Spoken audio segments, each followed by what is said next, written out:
So Rodrigo Gonsalves is a practicing psychoanalyst. He actually finished his MA and PhD in philosophy at the EGS, and he earned his MA in clinical psychology at the University of Sao Paulo, and is currently a PhD candidate in clinical psychology at the University of Sao Paulo. He's written a number of books, a number of essays and book chapters in psychoanalytic thought and psychoanalytic theory. And he is affiliated with several different publishing houses based in Brazil. The title of today's seminar is From Freud's Uncanny to Contemporary Philosophy and Back. So please join me in welcoming Rodrigo. And the floor is now yours, my friend. Thank you so very much, Daniel. First of all, I just wanted to thank you all for joining us today, and especially Daniel for this invitation and to actually participate. It's a privilege and an honor, especially because it's been almost a decade, right? Or something around that since we been just talking, and it's finally consolidating all of those conversations into this encounter. So this is very good.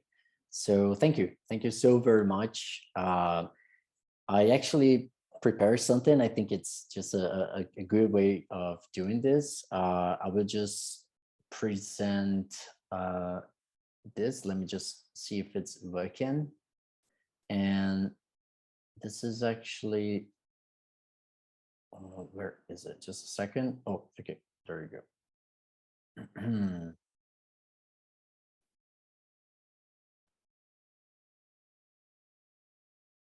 This is very good.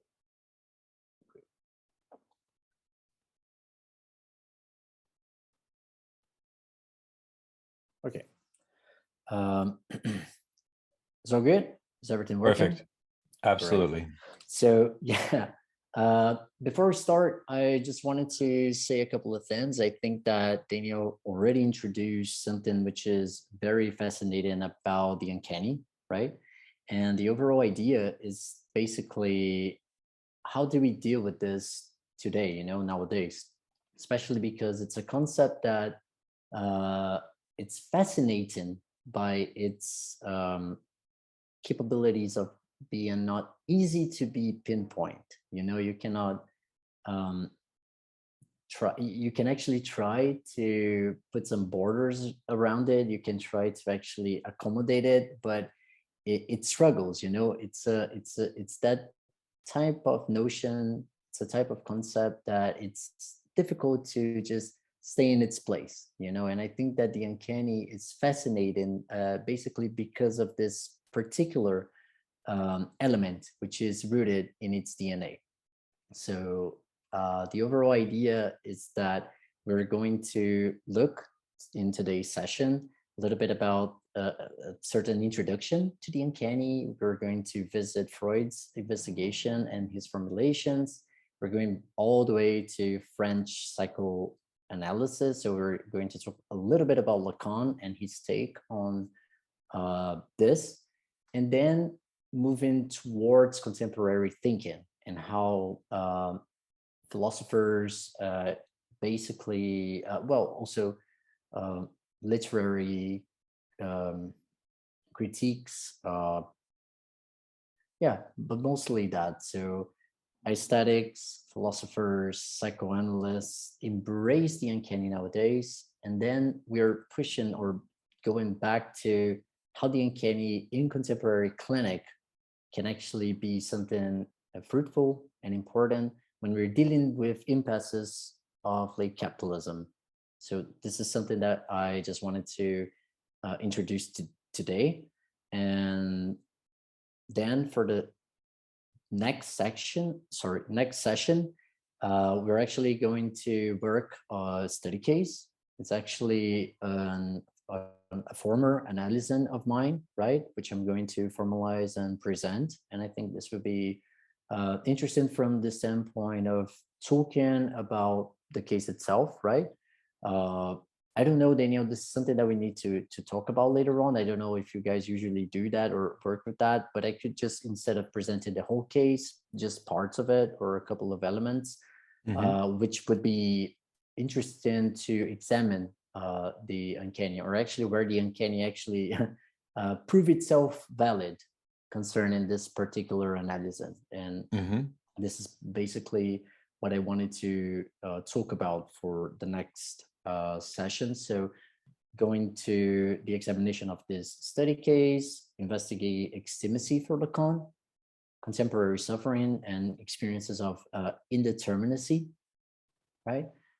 Clinical listening and experiences of extimacy. And now this is basically thinking psychoanalysis not only to the practice inside an office, right, but expanded psychoanalysis in other apparatus, right? So thinking about its practice on different scenarios and situations, and then going back to how the uncanny can be formidable to formalize and deal with suffering and the experience of suffering that we face nowadays in the clinic. So this is basically the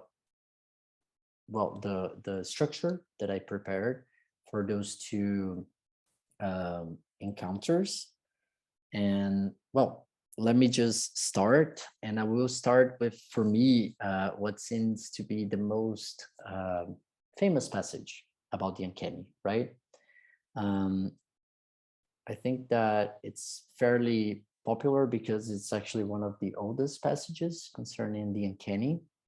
And it has a beautiful history that most people don't necessarily know about, but it's a fairly fascinating passage from Schelling, the philosopher.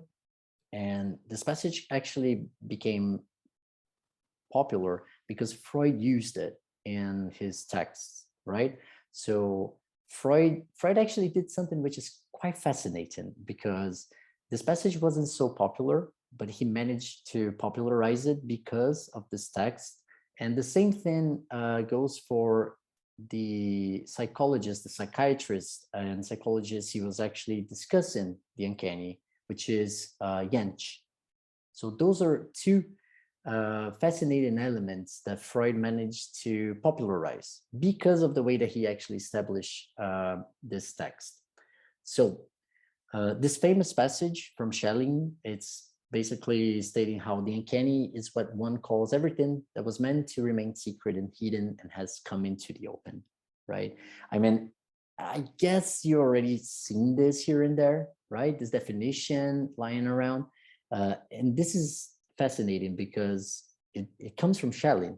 And then later on, it's integrated to the dictionary. And Freud actually uses this passage because there's something which piques his interest about it. And this is just a little bit of the history of Schelling, right? So Schelling is a philosopher who participated in German idealism.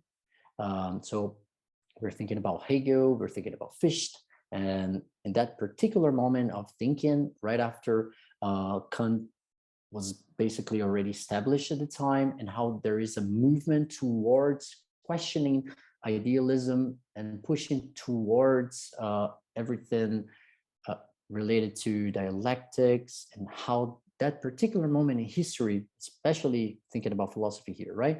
In that particular time, you see a certain movement in terms of considering two key notions, right?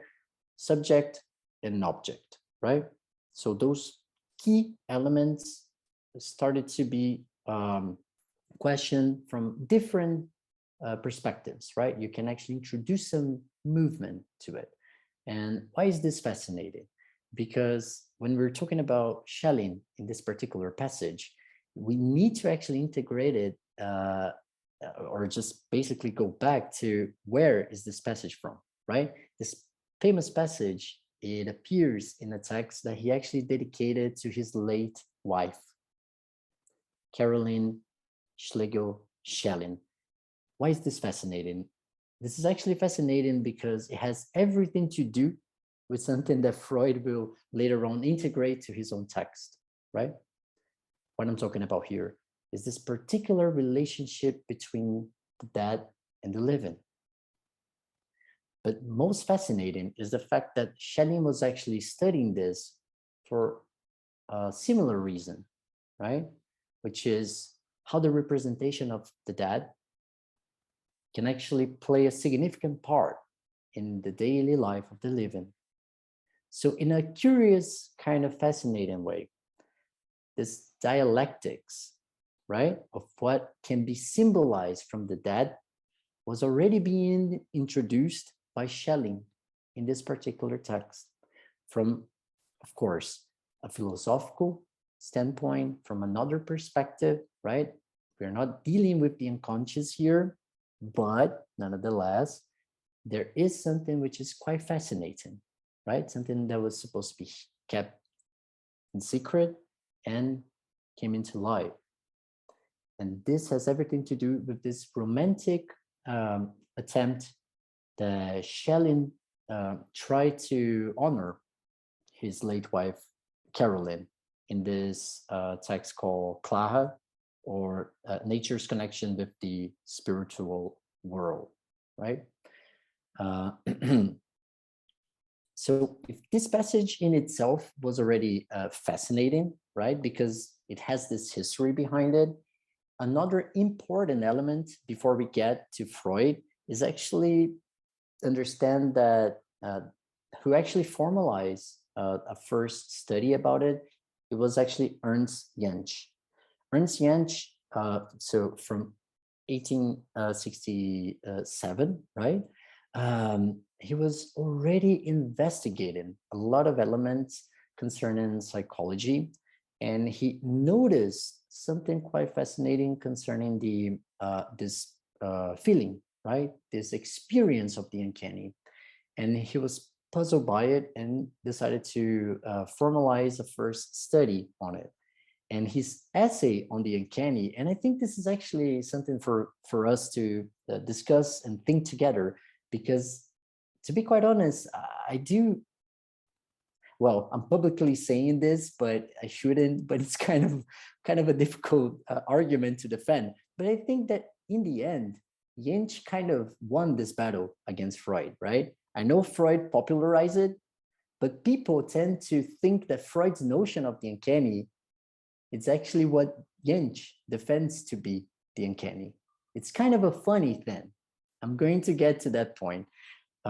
If we go through Yentsch's argument, so how he actually defends his notion of the uncanny, and this is important because Freud will actually expand a significant part of his text just presenting counter arguments to this notion. So this is why I'm actually presenting to you guys, you know.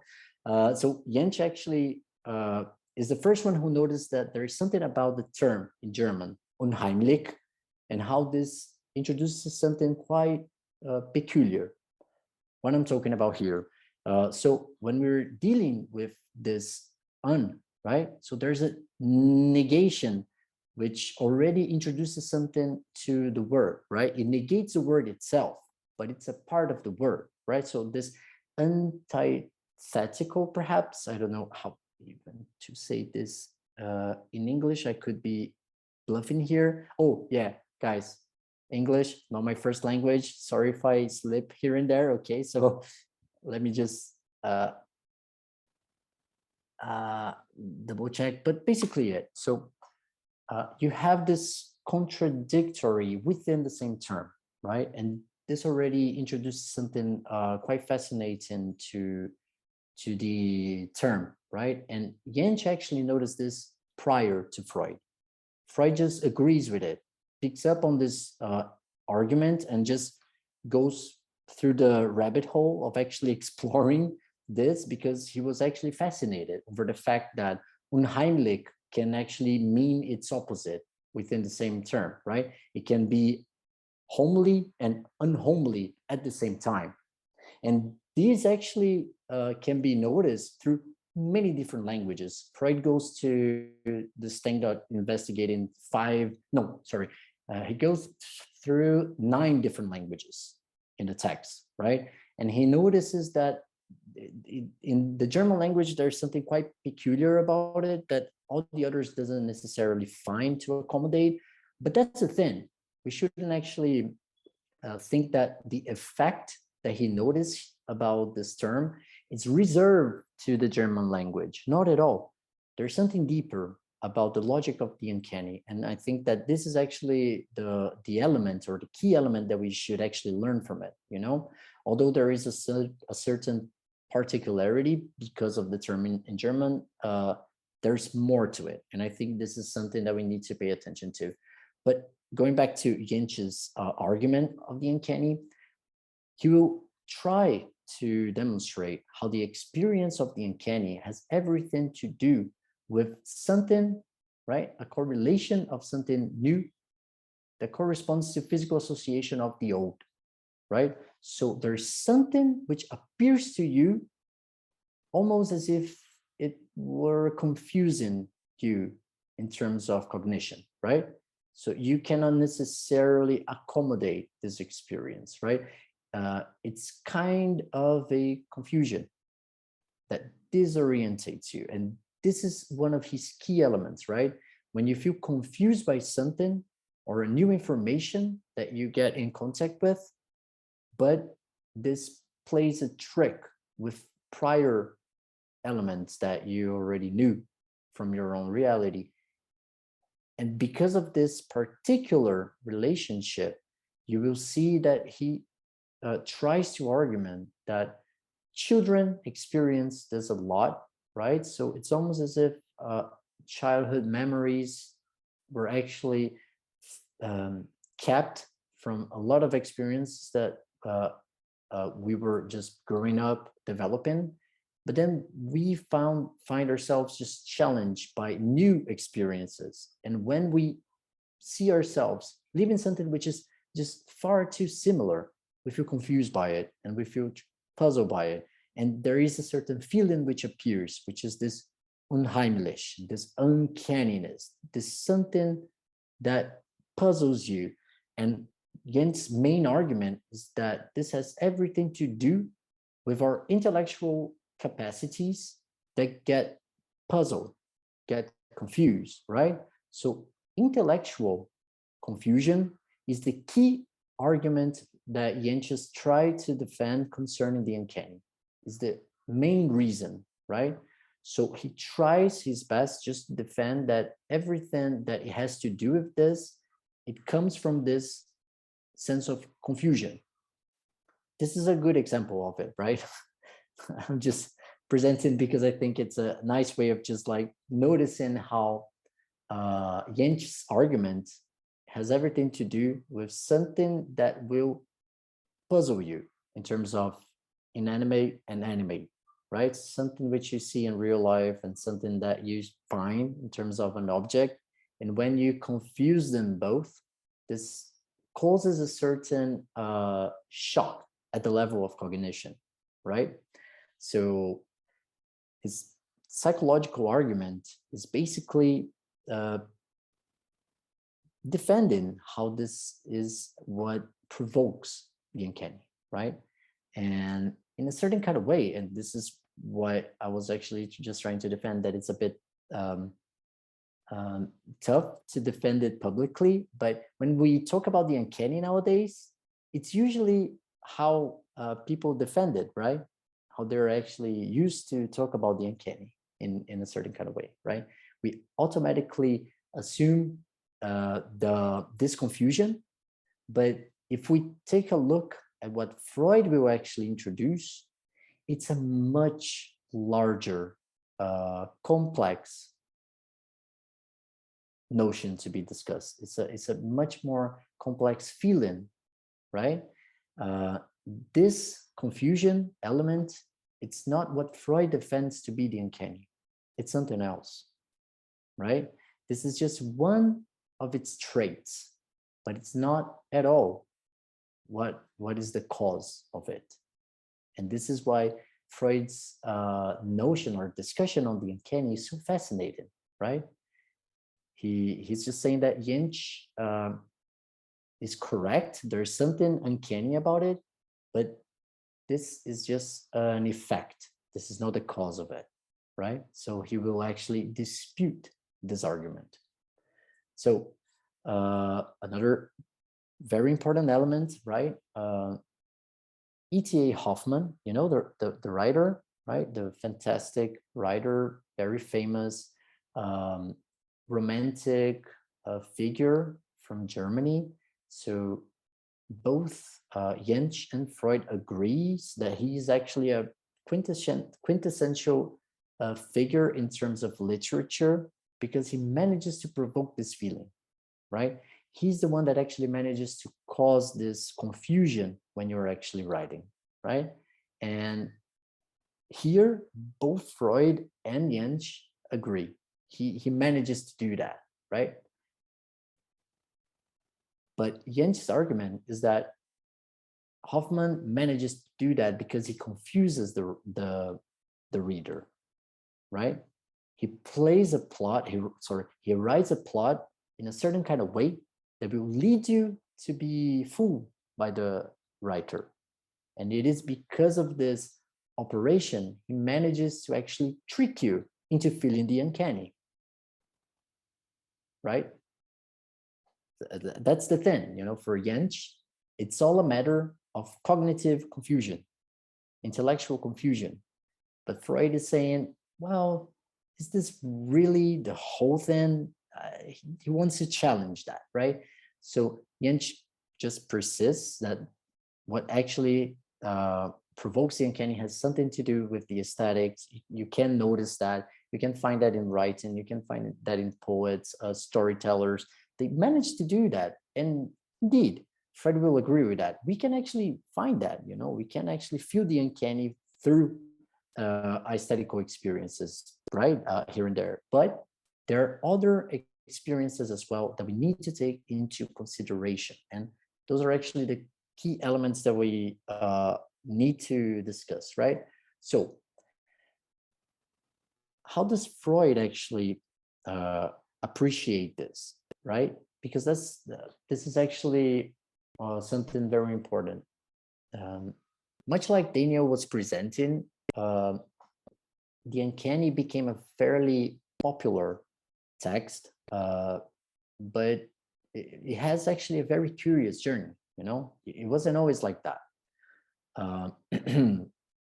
When we go back to the history, right, of Freud's writings, the uncanny was actually a significant smaller text, right?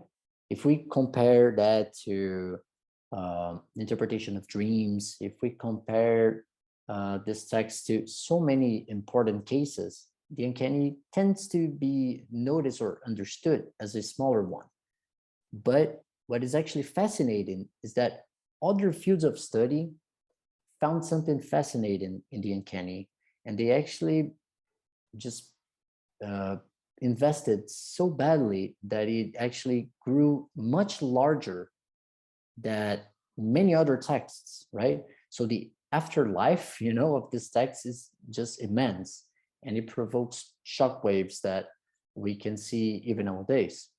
So there are a couple of particularities about this text, which for me are just fascinating. I don't know how many of you managed to actually read it, but if, oh yeah, this is actually just fun facts about this text, okay? So this text was actually meant to be a fifth part of Totem and Taboo that got left out, right? So this was actually supposed to be a final chapter to it, but then Freud decided to give another dignity to it. So he actually separated and turned into another essay. Another very fascinating element is that if you go for the first part of the uncanny, you will notice how you find Freud doing something which is fairly unusual, right? He almost feels like a student, because he's just like investigating this and formalizing this in such a like curious kind of way. You know, he goes for dictionaries, he tries to examine many different languages, he seeks for different definitions. He's literally very puzzled by this notion, right?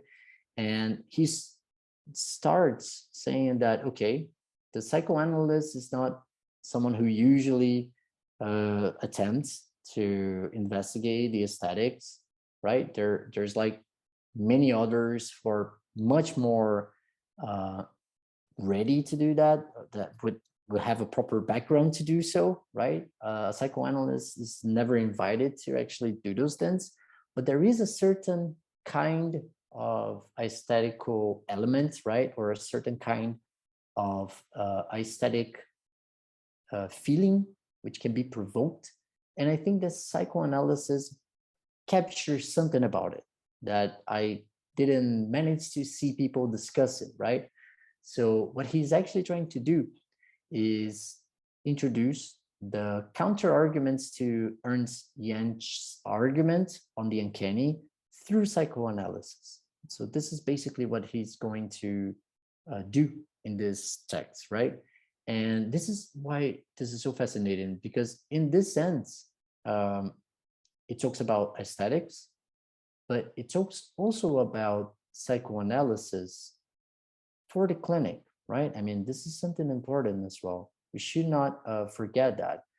Freud was actually doing this not only as a theoretical discussion, right, of horror tales. He was just like, he was actually trying to notice how this occurs, right? It's an experience. People live this, it's aliveness, right? And people will find that on their own clinics. People will live that and will talk about it. This will actually be meaningful for a clinic. So those are basically the three. I just composed a little, I would say, how would be a best way of understanding the three parts of this text. So linguistics would be the first one. The discussion on Hoffman's short tale, The Sandman, and the uncanniness in its most paradoxical relationship with other psychoanalytic concepts in the clinic, right? So, by the way, I don't know how you guys usually do that, but if you guys have questions or anything else, just let me know. Just stop me, because otherwise I would just go on and on. But please feel free to do so. So remember that Jentsch noticed that there is a certain particularity of unheimlich, right? So Freud agrees with that, and he just goes deeper and tries to see if this actually appears, and it does. It appears in many different languages, and this term holds this double negation to it, right? It has this contradiction within the term, right? Unheimlich.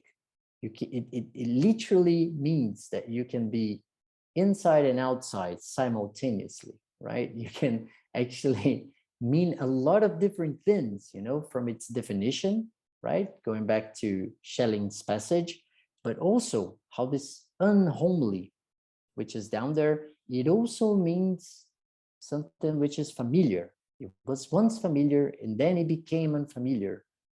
So this construction within the term means something that introduces a certain movement to it. And Freud was very keen to what this notion actually had to say, right? If we go back to the second passage, right? If we move forward to the second passage, there is something quite fascinating. I really don't know if you read the text, right? Or even went through Sandman's short tale, but it's very fascinating short tale. It's basically a penny dreadful story, it's just a little tale of that revolves around the hero, the key character, Nathaniel, and he basically tells his story since a child, right? And then all the way through his years when he was already at the university. And it all starts with a little tale that his mother used to tell him when he was a kid, because he needed to go to sleep. Otherwise, the Sandman would come and steal his eyes, right? So his eyes would get stolen if he wasn't sleeping when the Sandman came, right? So this horror story that the mother used to tell Nathaniel in bedtime. I mean, we can discuss about that, but yes, so the mother used to tell him this story. And instead of making Nathaniel scared, he was actually curious about it, right? He was actually fascinated by the idea that there was a creature or something, this magic figure that would come late at night and try to steal his eyes. So he got moved by this, and he was one day he decided to saying he was actually going to bed. He was actually up, and he hid inside of his father's closet, and he was just like inside of his father's office, and he hid. And then he heard that a friend of his father, Coppelius, right, who was a lawyer, a friend of his father, was going to meet him there. So there was a meeting going on. And what happened was the following.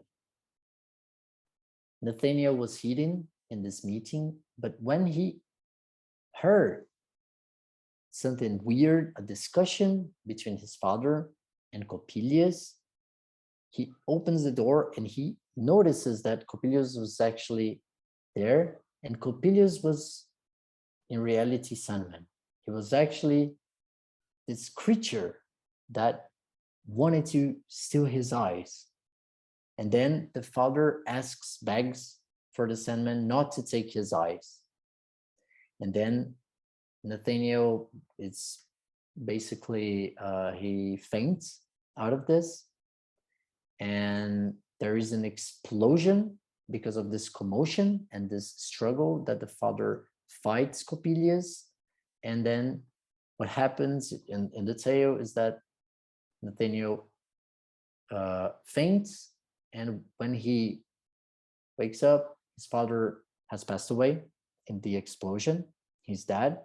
And then the basically goes for the second movement of the tale when Nathaniel is already older, right? So what do we learn from this, right? And this is the Freudian understanding of this tale, is that there is a childhood trauma that Nathaniel experienced here, right? He witnessed his father's death by the hands of Coppelius, who in truth was the Sandman, right? So this imaginary tale that he already had in his mind or set his mind to was incorporated by or personified by Coppelius. So in the second act, the second passage, Nathaniel is already a young student at the university level. He's dating Clara, his girlfriend. Things were lovely, things were looking nice, but one day he was just like walking around the streets, and he finds a little optician, right? He finds someone selling glasses, right? Little, how do you call this? Is this spy glasses, Daniel? Maybe I'm right. You know, spy glasses for you like a pocket watch? Like no. No, for you to actually observe people, like Rear Window from Hitchcock. You know, when you use, are those spy glasses? Telescope? Kind of, no, like binoculars. Thank you, Connor. Binocular. Yeah, thanks. Yeah, guys, yeah, English. Sorry for that. I do apologize. Binoculars. So he purchased binoculars from Coppola, and that's the interesting thing, right? I mean, this is actually Otto Hunk's wife. You know, another psychoanalyst, Otto Hunk, from the first generation of psychoanalysts, a good friend of Freud. So Otto Hunk's wife is the one that actually noticed, right, that Coppola, right, it has something to do with the eye in Italy, right, in Italian, sorry, right, from the Latin term, right, Coppola, the eye. So this is already here And that's the most intriguing element, right? Coppelia is actually a doppelganger of Coppola. They're actually the same person, right? Nathaniel does not realize that at the moment, but they are the same individual. And Nathaniel purchased the binoculars from him, and what he actually starts to do, and he's taking classes with Spallanzani at the time, his professor, his teacher, and he starts to actually do something fascinating, that he discovers that right in front of his window, there is this lovely, lovely girl, right? Who just sits there, and she's just like staring at the window at all times, right? And he starts to get fascinated by this person, right? At the time, he thinks it's a person, and he uses those binoculars to spy on her. So he starts to be inebriated by Olympia. So he falls for the doll. He has no idea it's a doll at the time, right? But he just grows more and more passionate by her, and he's just like spying her at all times, to a certain point that he starts to question his own relationship with Clara, right? He's about to break things off with her. And then one day he will just go, his friends Lothar and Zygmunt participate, trying to dissuade Nathaniel from this, like, what are you doing? Why are you so invested in this girl? You never talk to her, and so on and so forth. What is going on? But he persists on this. And then one day he sees a fight taking place, right? He sees a fight between Spallanzani and Coppola. And then he rushes in, breaks into the room, and tries to save Olympia. And this is when he realizes that Olympia is actually a doll. And then he gets another moment, another episode. I think episode is the best term to describe. He has an episode, right? And then he listens to the struggle, and then he says that there is a dispute over who would actually take the eyes, right, to Olympia, who would actually give the eyes to Olympia. And this struggle makes Nathaniel just go back to his memories and go back to the Sandman narrative his mother used to tell, and he faints all over again. So when this takes place, right, he just goes and he is committed, right? He just gets committed to recuperate after this episode. And after a while, this episode, this struggle between the doll and this new appearance of the Sandman through this fight, Nathaniel recuperates and he's fine. He's already reestablished with Clara, right? So everything's good once again. But then they are actually walking in the street. They find a tower that they want to visit. Nathaniel goes all the way to the top, and what he does is he takes the binoculars around, right? He takes just to see the sights, and when he actually starts looking to the people through the binoculars, he sees Coppola, he sees the Sandman in the people, right? So that's the thing. He cannot live a normal life. He's going to be always persecuted by the Sandman, right? This persistency of the Sandman throughout his history presentifies itself, and Nathaniel just jumps through this tower and ends his life. So in short, this is the story, right? I don't know if you guys have read it or not. If you did, and I just butchered the story, please let me know. If I made a terrible presentation of it, just let me know. But basically, those are the key elements, especially from Freud's interpretation of it. There are people who dispute this interpretation, but I think that going back to the original, I think that Freud actually does a very valid interpretation of this text, right? So why is this important? Because if we understood the way that Yentsch understands Hoffman, right, we need to actually notice the uncanny at this intellectual uncertainty level. When this takes place in the tale, the only moment where this takes place is when Nathaniel confuses Olympia for a human being, right? So an inanimate object, right? The doll is confused for a living person, an animate person. At this level, right, you can see Yentsch's argument being presented.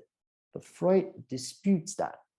What he's actually saying is that the uncanny is actually on the Sandman from the standpoint of Nathaniel. This is where actually the uncanny surfaces.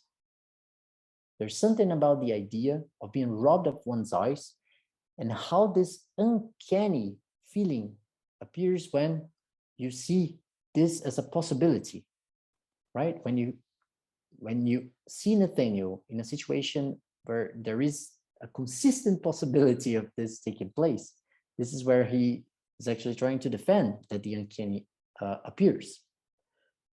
So the first argument that Freud will introduce to defend this is that we cannot go for intellectual uncertainty. Why is that? Because there's something about the castration complex that is much more compelling here at stake, right?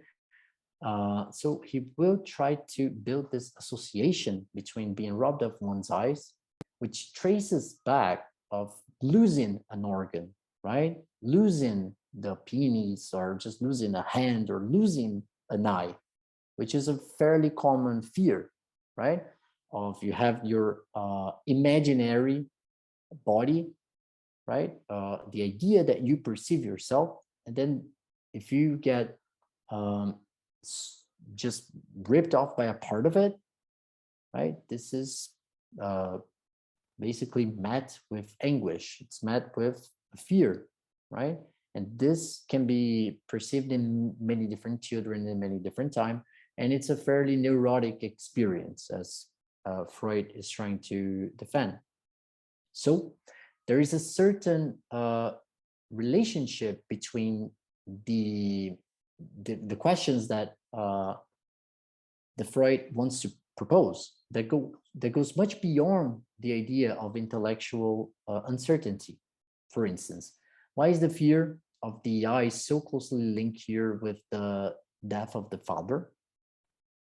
And why does the Sandman always appear as a disruptor of love? And this is actually very interesting. And it goes hand in hand with Otto Hunk's The Doppelgänger, The Double, right? Which is a book from 1914. And Freud actually uses some of those arguments to defend his notion of the uncanny, right? So the double is a fundamental element in order to appreciate what is actually at stake here, right? So Freud's answer to Yentsch is basically the following, that in the sense, the uncanny would derive not from an infantile fear, but from an infantile wish, or simply from an infantile belief, because that's the thing. When you're a little kid and you see your doll just, I don't know, being alive, or just you play around with the doll and you think that the doll is actually answering back to you as a kid, it's fairly all right. You know, this is basically a fantasy taking place. It's a kid playing around with a doll. You don't see that much of a problem when this experience occurs, right? So in a way, this uncertainty doesn't necessarily accommodate everything. That is much more profound to this story and to the argument of the uncanny that Freud's actually trying to defend. So this is where he introduces Otto Hunk's The Double to actually present how there are many different layers, symbolic layers of infantile processes that get subjectively buried, right? So layers upon layers of subjectivity, which got basically laid down, right, of our history. And then all of a sudden you see something which was supposed to be kept hidden and it goes back to the surface, right? So something which was supposed to be kept in there from our primal times or primordial beliefs.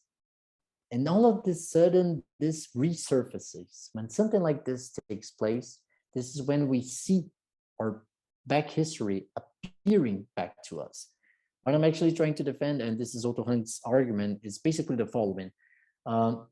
Think about when the Otto Hunks will describe how people understood shadows, right?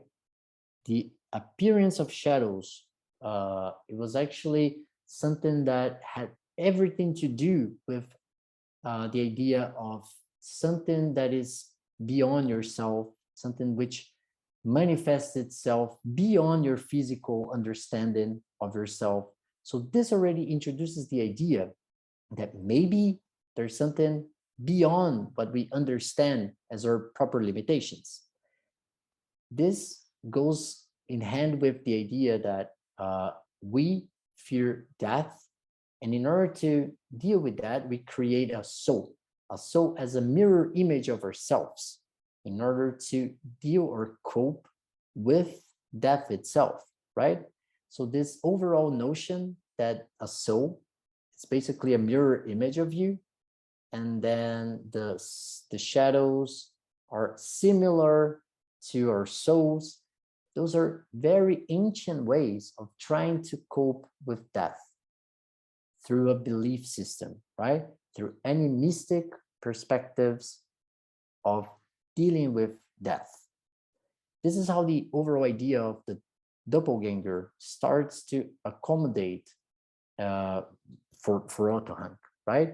So this is just like regional indigenous traditions from tribes trying to cope with death, and they come up with many resources to deal with that, right?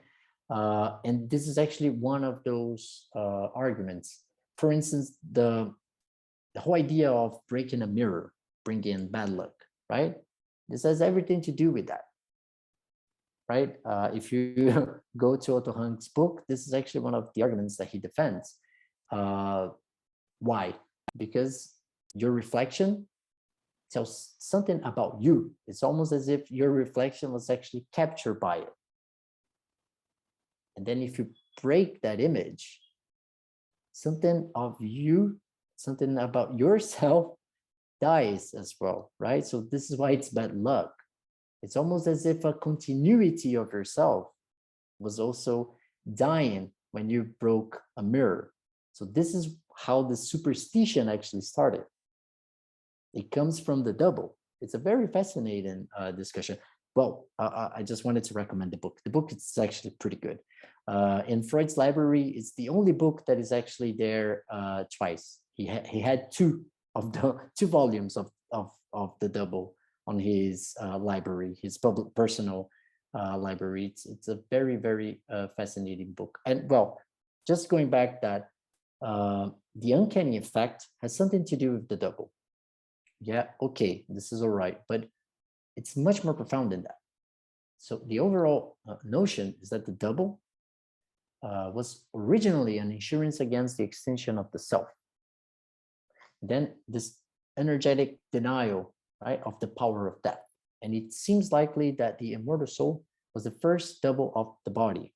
The invention of such doubling as a defense against annihilation has a counterpart in the language of dreams, which is fond of expressing the idea of castration by duplicating or multiplying the genital symbol.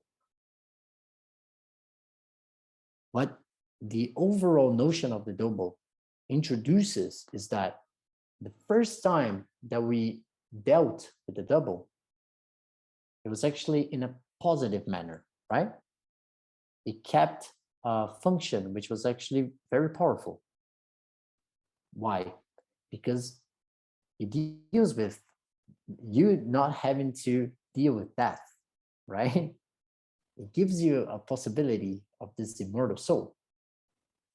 And then when you see that this animistic belief doesn't necessarily hold water anymore, you just like see that this doesn't work anymore, you rationally build your way out of it. But that doesn't mean that an unconscious register of it persists. And this is crucial here. Something remains of this logic. So the concept of the double need not disappear along with this primitive narcissism. It may acquire a new content from later stages in the evolution of the ego. By slow degrees, a special authority takes shape within the ego. This authority, which is able to confront the rest of the ego, performs the function of self-observation and self-criticism, exercises a kind of psychical censorship, and so becomes what we know as the conscience.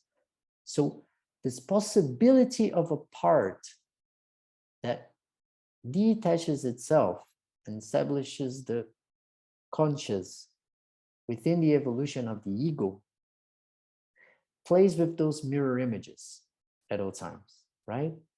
And this is why the double is actually a very common and present element, right? I mean, let's go for even Lacan, mirror stage. It's literally a discussion about the double, right? Of course, much more complex than that, but there's something about the double which already plays a significant part there.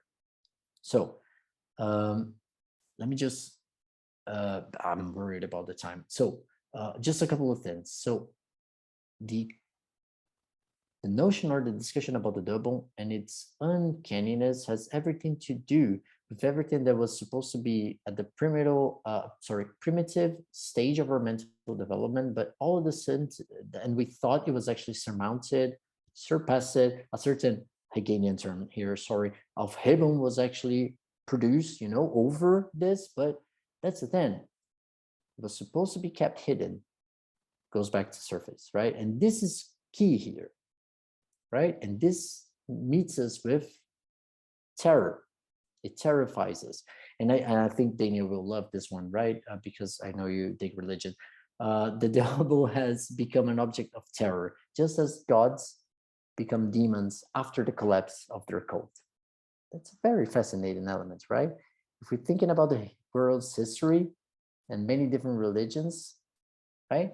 It's kind of a fascinating notion how you see this transformation. And the double is all about that as well. Something which was meant to persist in a certain kind of manner, but then becomes its opposite, right? It changes the way that we perceive belief itself. So this is where Freud starts to introduce new elements, right? So far, he was just like going back and forth against Yentsch and disputing his discussion, but now he introduces something of his own clinical experience, right? He's just noticing how the uncanny also appears when we are dealing with repetition. And this is actually quite fascinating because repetition is a fundamental notion for psychoanalysis. And what he talks about when he's actually introducing this is a personal experience that he had. It was just like walking around in Italy, a small town, Piazza, and then all of a sudden, he notices something a bit different. Something piques his interest. That's the best way of putting it. And he looks to a girl wearing makeup, and she was all dressed nice. And he realizes, okay, this is a brothel. And he gets a bit shocked, and he walks out of it. Just try to get out of that little red district or red district is the best way of putting it. So he's walking around, and all of a sudden he ended up at the same place. Trying to avoid it, he manages to go to the same place. So it's an interesting repetition that he himself practiced there, right? Kind of a funny thing, because, well, there's something about sexuality there.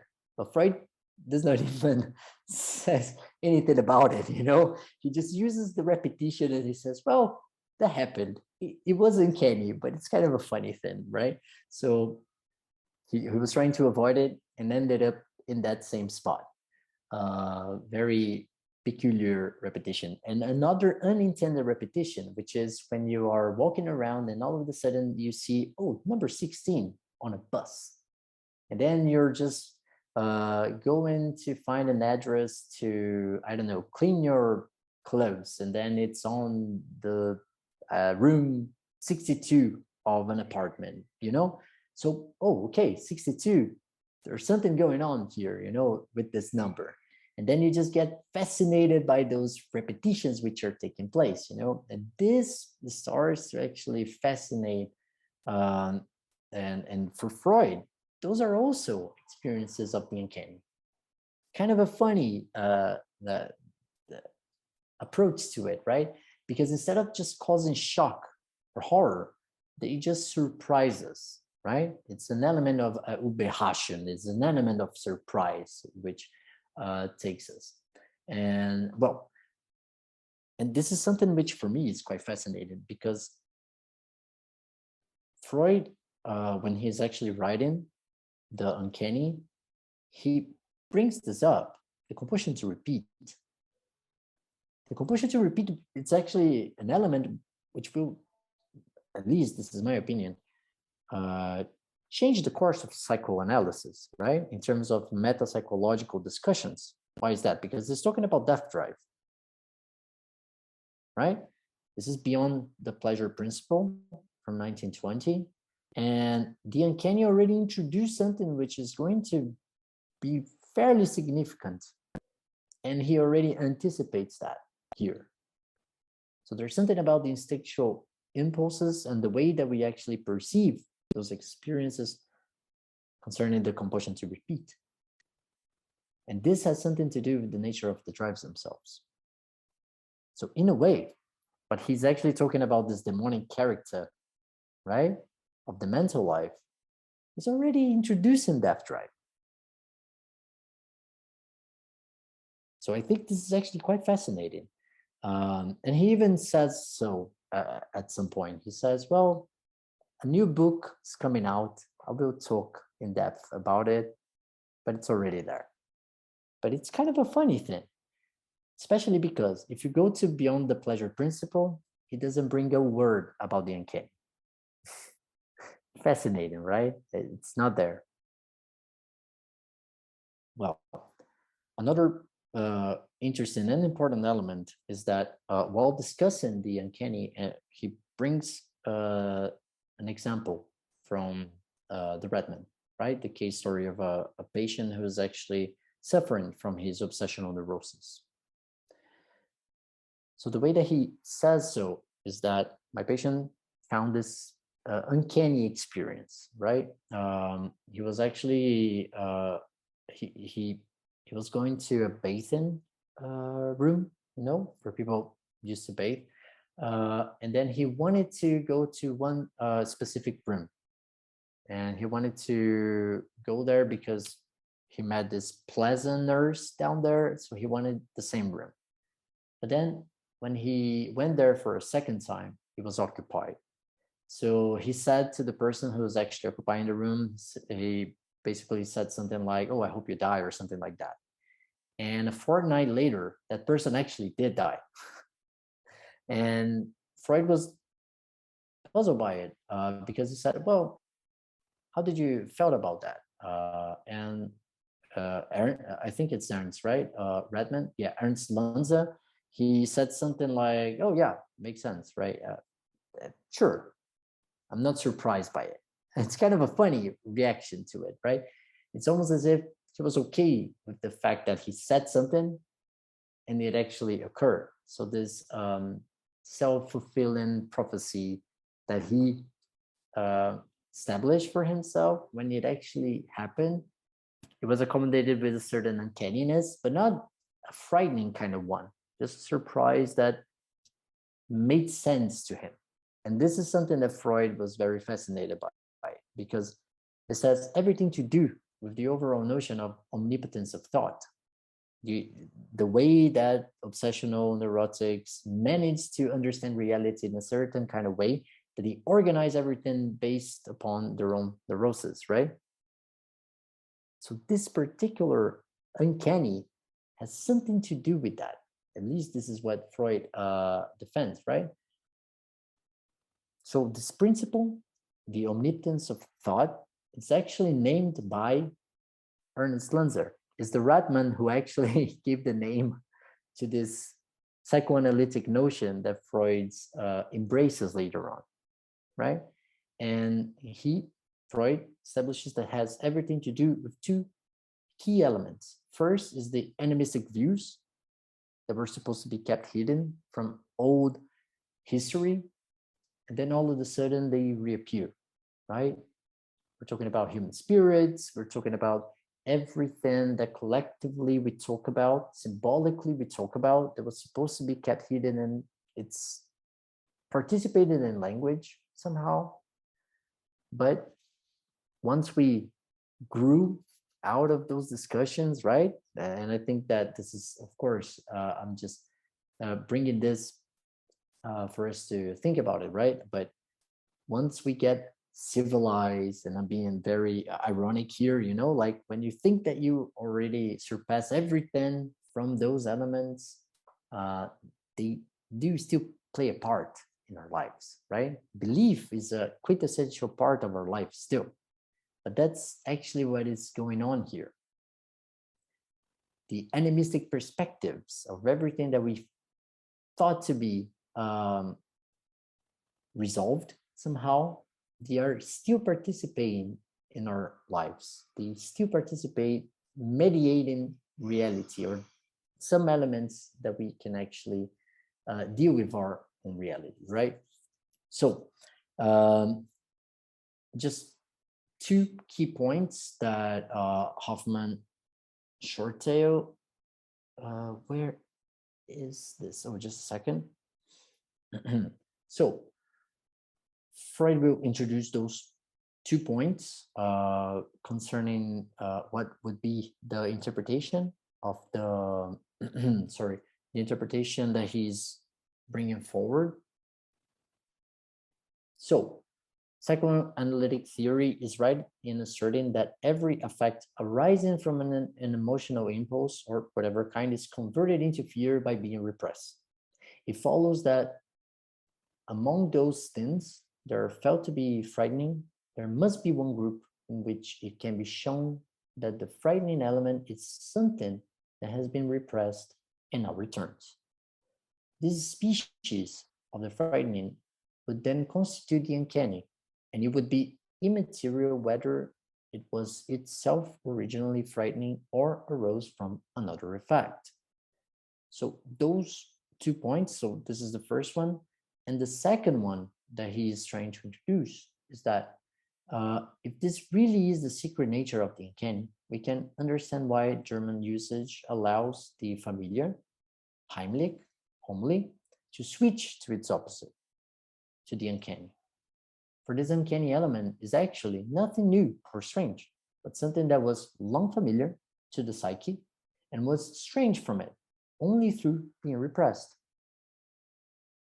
The link with repression now illuminates Schelling's definition of the uncanny as something that should have remained hidden and has come into the open. So, for those of you who already read Kojin Karatani, especially concerning world's history, this should pique your interest because there's something going on here, right? There's something about those elements at the symbolic level that we thought to be already surpassed, and all of a sudden they reorganize themselves and appeared as something else, right? So I think that there is a crucial element of the uncanny going on here. But going back to the Redman case, just because I don't know if most of you read it, right? But the Redman was trying to get married. He didn't want it. If he sought Freud's help because he did not know if he wanted or not to get married to this girl, but he was suffering from intrusive thoughts, omnipotence of thought, right? Fait accompli. basically didn't know how to deal with that. Control. He wanted to control everything in his surroundings, and this is basically why he persisted or tried to seek help from Freud. And let's just remind ourselves, a decade prior to the Uncanny, right?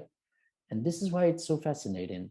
The way that Freud actually talks about Ernst Lanza, the Redman, he uses this particular notion, which is particular religion of the obsessional neurotic. Kind of a fascinating element as well, right? It's almost as if there is a certain petit religion, right? Something very particular to that individual. It's a system of belief that it operates there, and it organizes that individual. And those are ways of trying to deal with what? A certain element of control over what is uncontrollable, right?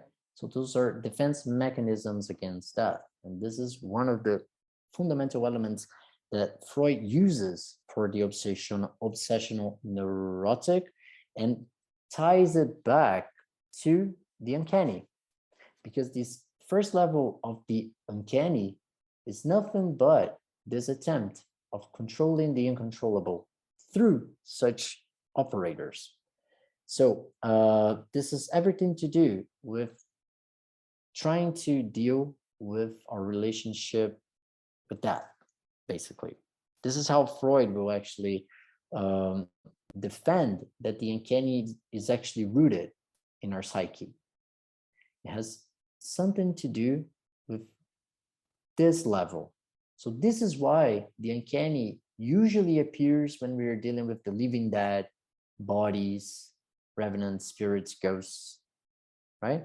It has something to do with our attempt to deal with that.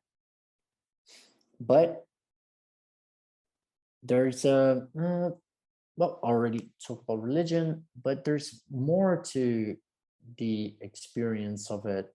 Where is it?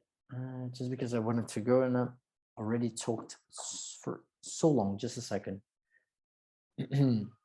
So if we understood that there is this passage concerning an attempt to control death, there is a second element that we need to pay attention here, which is yeah, let me just skip and go right ahead. So the third part is where actually Freud will finally introduce his more sophisticated understanding of his argument, right? So he already understood that there is something about the aesthetics which takes place, but there is also something which is experience. So he wants to introduce how that actually works. So this is where he finally introduces his key arguments. So there's something about an element which was repressed and all of a sudden appears, right? Something which we thought to be already superannuated, something which was already resolved, and it appears. This provokes the uncanny. But everything that follows this logic causes the uncanny? No. And this is actually a fascinating thing, right? Because we see a lot of zombie flicks. It doesn't cause no uncanniness, right? Well, this is an example from Freud, right? I mean, if we look to the New Testament, right, it's literally built around the raising of the dead. And this doesn't necessarily provokes this overall feeling, not at all. So this is something that we need to pay attention to, because it's not everything that is repressed and resurfaces which will necessarily provoke the uncanny. The uncanny actually follows a different kind of logic, right? The uncanny effect usually has something to do with silence, solitude, darkness, right? And although there's a certain element of intellectual uncertainty, it doesn't say at all about the uncanny. There's a link between uncanny and death. And this is where we need to pay attention to what Freud is trying to argue. So he will actually separate the uncanny into two categories, and the first category can be divided into another two possibilities. So the first level of the uncanny is the one that we actually known from experience, right? And the other, which is actually derived from fiction and imaginative writing, right? So those are the two possibilities of the uncanny. The first one, right, known from experience, can be separated into the experience from the uncanny, from the omnipotence of thought, which will only cause us surprise, right? Like we've seen on Freud's Piazza, walking around, going to the same place, finding a certain combination of numbers and so on and so forth. And also the uncanny, which derives from the repressed childhood complexes, castration complex, moon fantasy, and so on. So those two, Freud separates because he says that there's something particular about them. The first one, if you test them against material reality, they will vanish, right? If you test those experiences of omnipotence of thought, right, you can actually counter them in a certain kind of way without prejudice. But things get a bit trickier at the second level, right? When we're actually talking about the uncanny concerning repressed childhood complexes, what Freud is saying is that something persists beyond this test. Something actually is rooted in a certain kind of way that it challenges the experience of reality itself. There's something of a fantasy which participates in a certain kind of way that it doesn't necessarily dissolves when confronted by.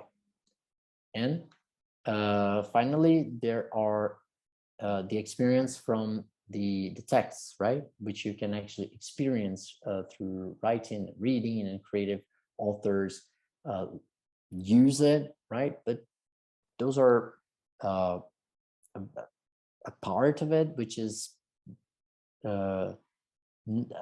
pertinent, interesting, but different from what he witnessed at the clinic. And this is why, for me, it's a very interesting element, right? Because Freud, although integrates integrates aesthetics in order to discuss psychoanalysis, right? He also goes back and says, okay, but things are not necessarily the same here and there.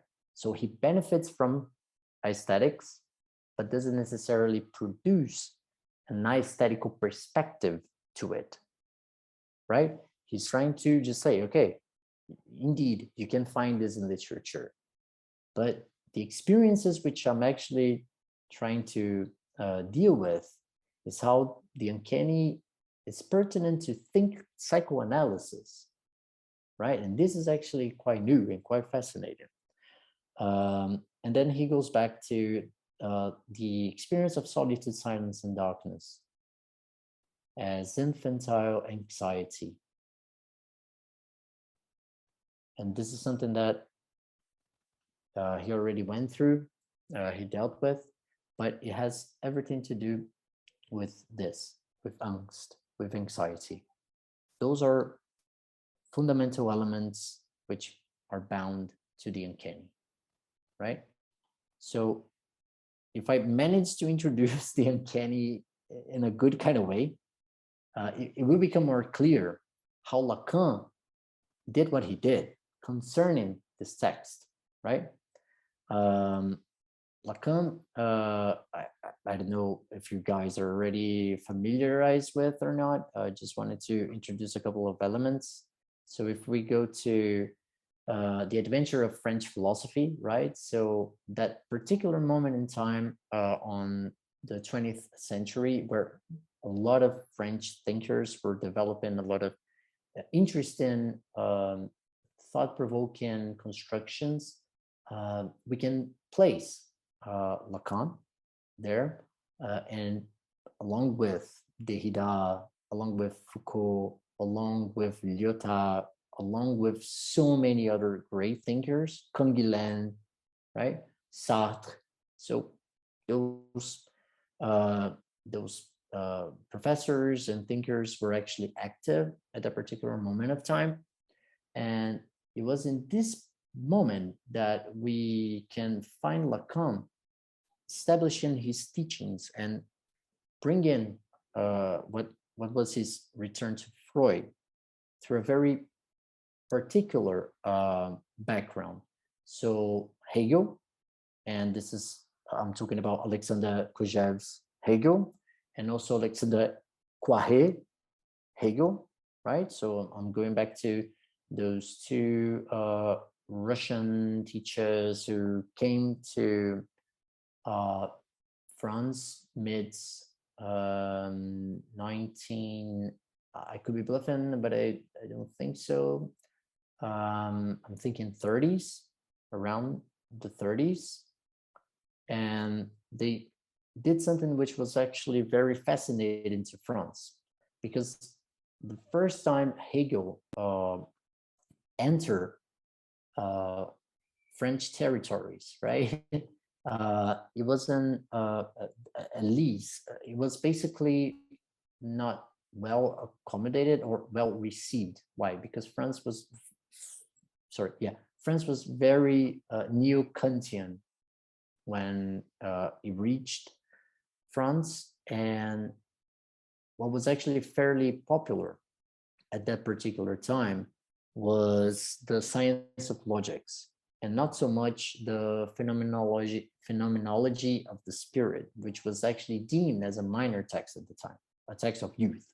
And this is actually something which was transformed, right? It was transformed by those Russian teachers, Kojève and Poiré, who reintroduced Hegel through the phenomenology, of the spirit. And this was actually fascinating to a lot of those thinkers at the time, Maurice Merleau-Ponty, Sartre, and those very famous those famous philosophers that all of you probably heard of it, and Lacan amongst them. So Lacan's return to Freud benefits from this reintroduction of Hegel, and also from the developments on linguistics from Saussure. There's much more, right? And beyond. But why is this fascinating? Because when Lacan's actually developing and structuring his teachings in psychoanalysis, he will investigate the uncanny, and he will introduce something which is the considerations on language. So the unconscious is structured like a language from Seminar 11. This is a way of reintroducing psychoanalysis that was very different from what was actually established at the time. What I'm actually just trying to defend here is the following, okay? I don't know if you guys ever seen this before, the schema, right? The schema, I think it's a very cool way of actually introducing why Lacan was actually so pertinent, right? Because at the time, and I'm thinking here, Seminar 1, okay? So very, I don't like saying early Lacan, but let's go with early Lacan. So what was actually being dispute at the time, right? Was the psychoanalysis developed by the English psychoanalysts, right? So I'm talking about Melanie Klein, I'm talking about Bion, I'm talking about Winnicott. And the overall understanding of psychoanalysis had everything to do with how there is an eye to other conversation, right? So I go to a psychoanalyst, so I will talk to the psychoanalyst, right? So there's an I talking to another I, right? So that's the thing. Lacan, when he noticed this interpretation of ego to ego discussion, he says that, well, this certainly doesn't work. This is certainly not what is actually at stake here. And this schema, he introduces something which will introduce or complexify this first understanding, which is what's actually at stake, is that the subject, right? He addresses the other from a message, although he's not certain of what is this message or what he is actually saying about himself when he's addressing to the other. But this other is also something that he thinks about or he tries to project in an imaginary level, right? So he perceives this otherness from his standpoint, and it is because of this attempt that he manages to think about himself, a moi, an I, as an object. But this only establishes a imaginary relationship, you know? So he has a preconceived idea of this otherness that he's trying to address, and by doing so, he's saying something about himself. So if we think about what would be considered an ego psychology or psychoanalysis, which is established only at the imaginary level, things would just stop down here, you know, because at the imaginary level, you can think that there is a certain way of comprehension, right? I say something, you will understand, you will say something back, and I can comprehend. So at this level, there is the imaginary operating, right? That can understand that almost as if language could be fixed in a certain kind of way, that everything that you say will make sense to somebody else, right? You see a mirror image here, but this is what Lacan's trying to dispute. He's saying that what is actually occurring is a miscommunication.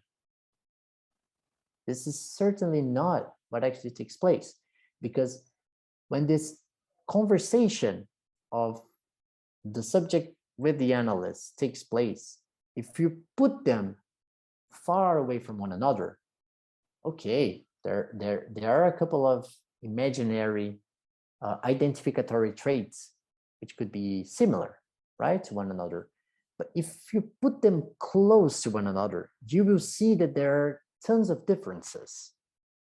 So things get trickier when you actually operate at a closer level, right? You cannot substitute one person to another person, right?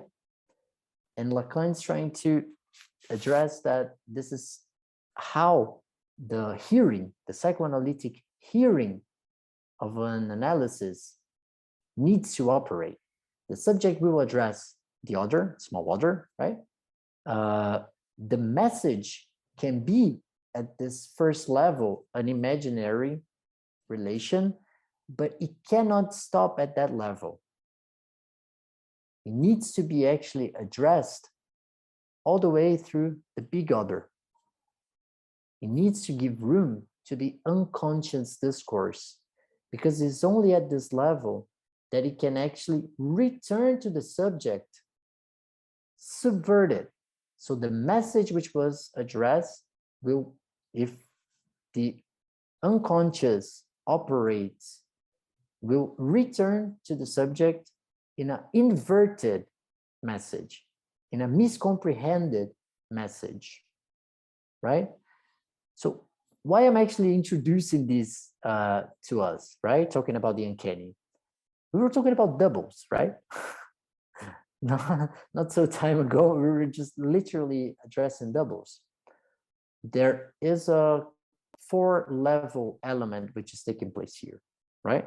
So when Lacan on seminar 1 is talking about the I to I conversation, right? He's saying, no, there are three operations taking place because language plays a part. It's never an I to I conversation. Language also plays a part.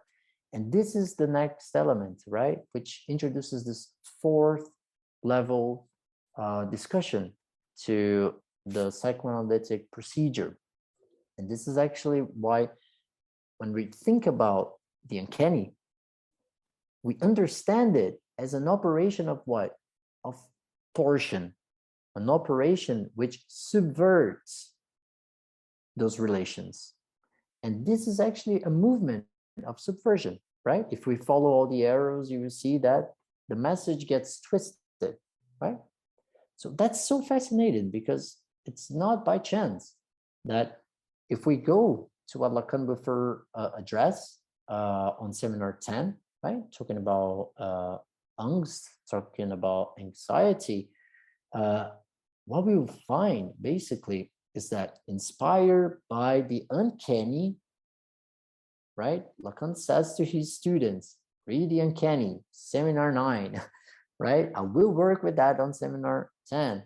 And oh, this is actually very, very important. Lacan was very familiarized with this text. You will find Lacan talking about the Uncanny from seminar 3 all the way to seminar 24. The Uncanny is a fundamental notion through the entirety of his teachings. And he participates in many different moments. But there is something fundamental here, right? The uncanny lies at the DNA of object A, object petit a. If we understood the complexity of the uncanny as this paradoxical notion which combines opposites, right? This almost dialectical core, we will see how this notion inspires object A. So I defended that on my PhD, right? How the architecture of angst and the development of the object A are inspired by the uncanny. The extimate space, right? The extimacy element also plays a part, and it derives from the uncanny. And the truth of the unconscious for the subject can be experienced through uncanniness as well, through angst.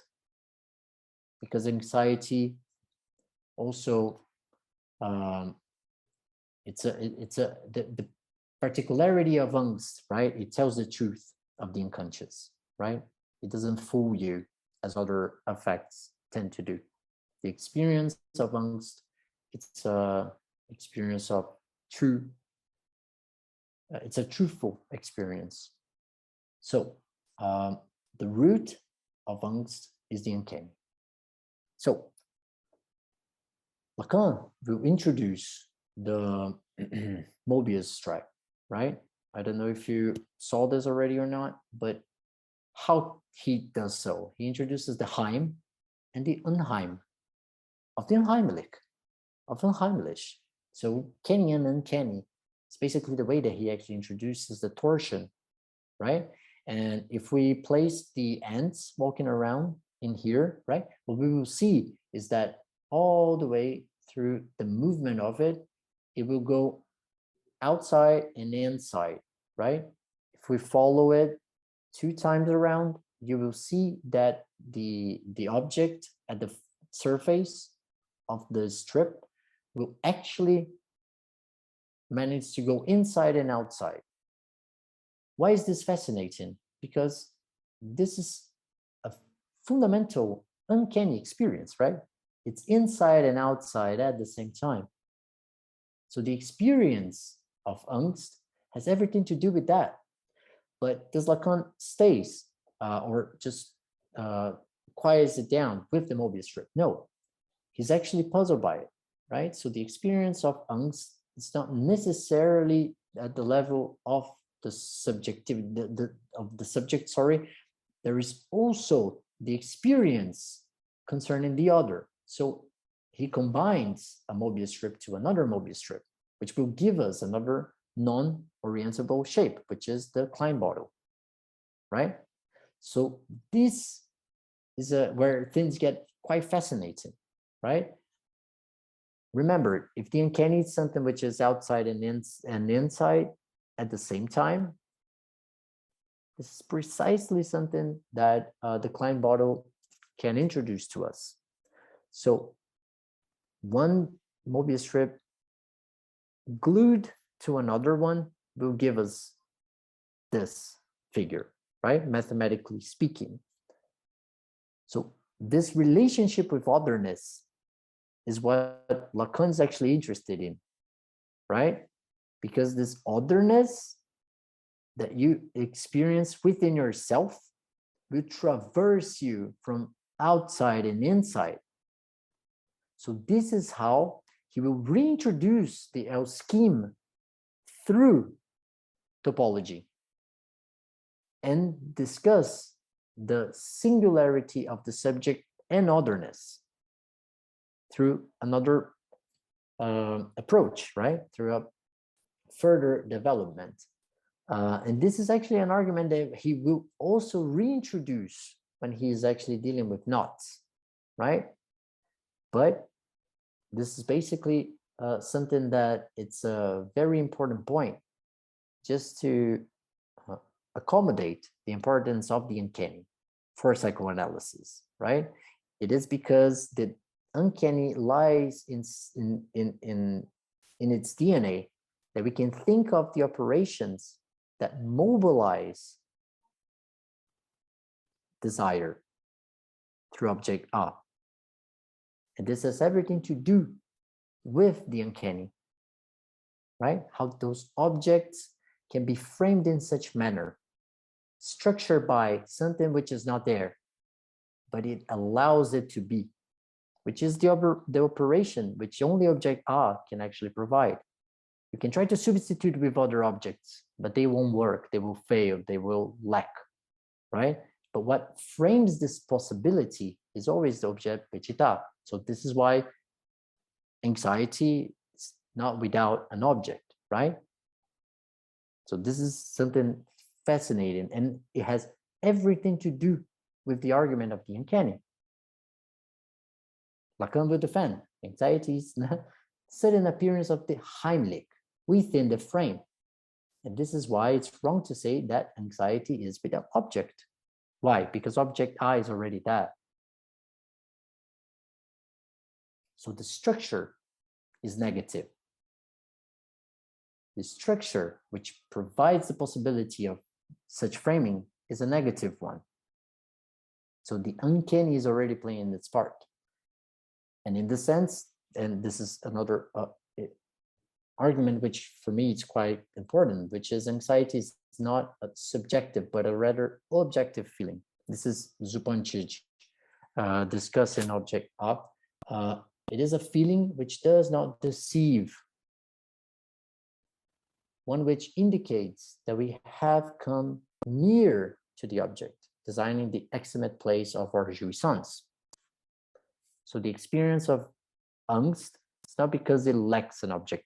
It's actually the other way around. It's because we're actually getting too near from the object A. And the uncanny introduces this paradoxical element, right? So it derives from it.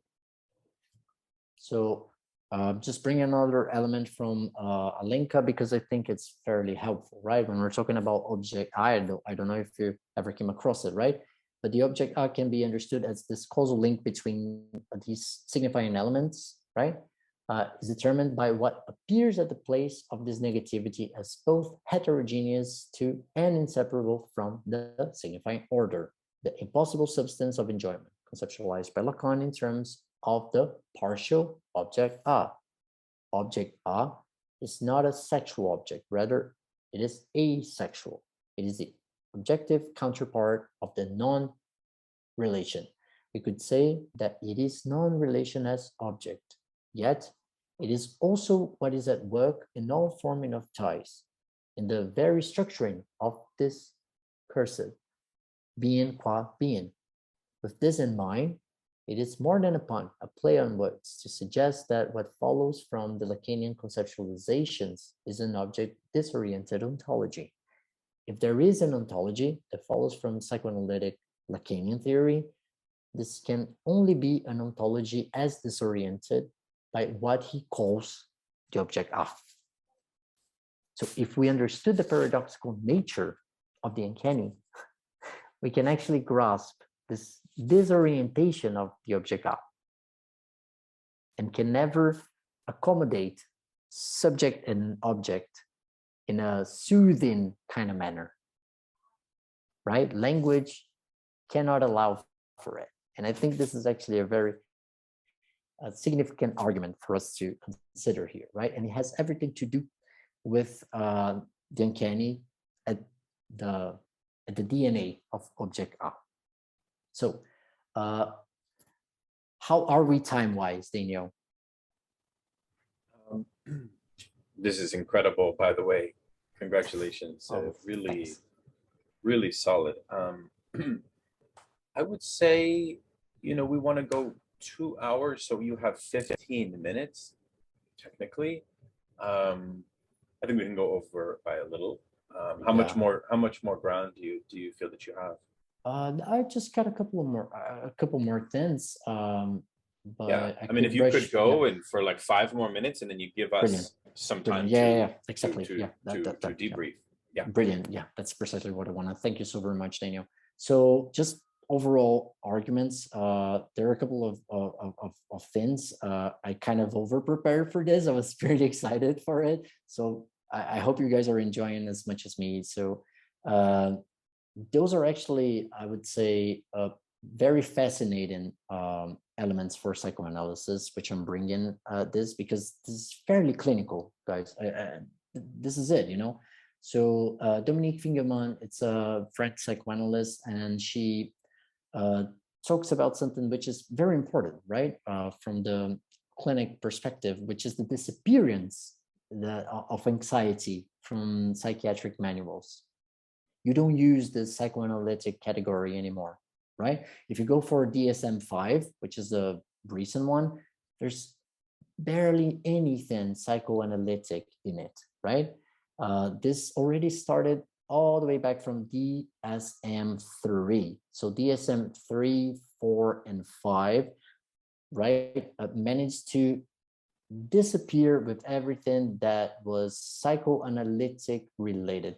Why is this interesting? It's just because it removed from the symbolic, a lot of elements which were open, contradictory, which were more propelled to be discussed, right?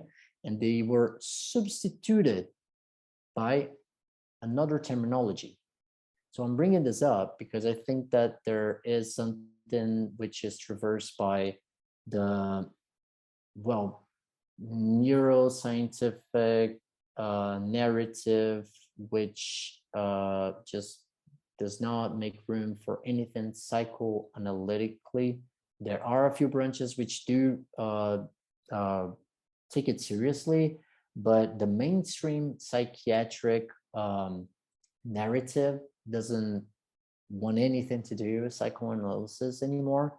So this is a very practical and objective way of seeing how this occurs, right? You just go for psychiatric manuals, and those are the main manuals used worldwide, right? I mean, we use it here in Brazil, but Europe, they use it the same. US, they use it the same. So this disappearance of psychoanalytic terms and notions will demolish, give away to other terminology, to other terms, to other grammar to express one suffering. They will use what is actually available to them, right? So the rationality of diagnosis will be transformed by those new notions, right?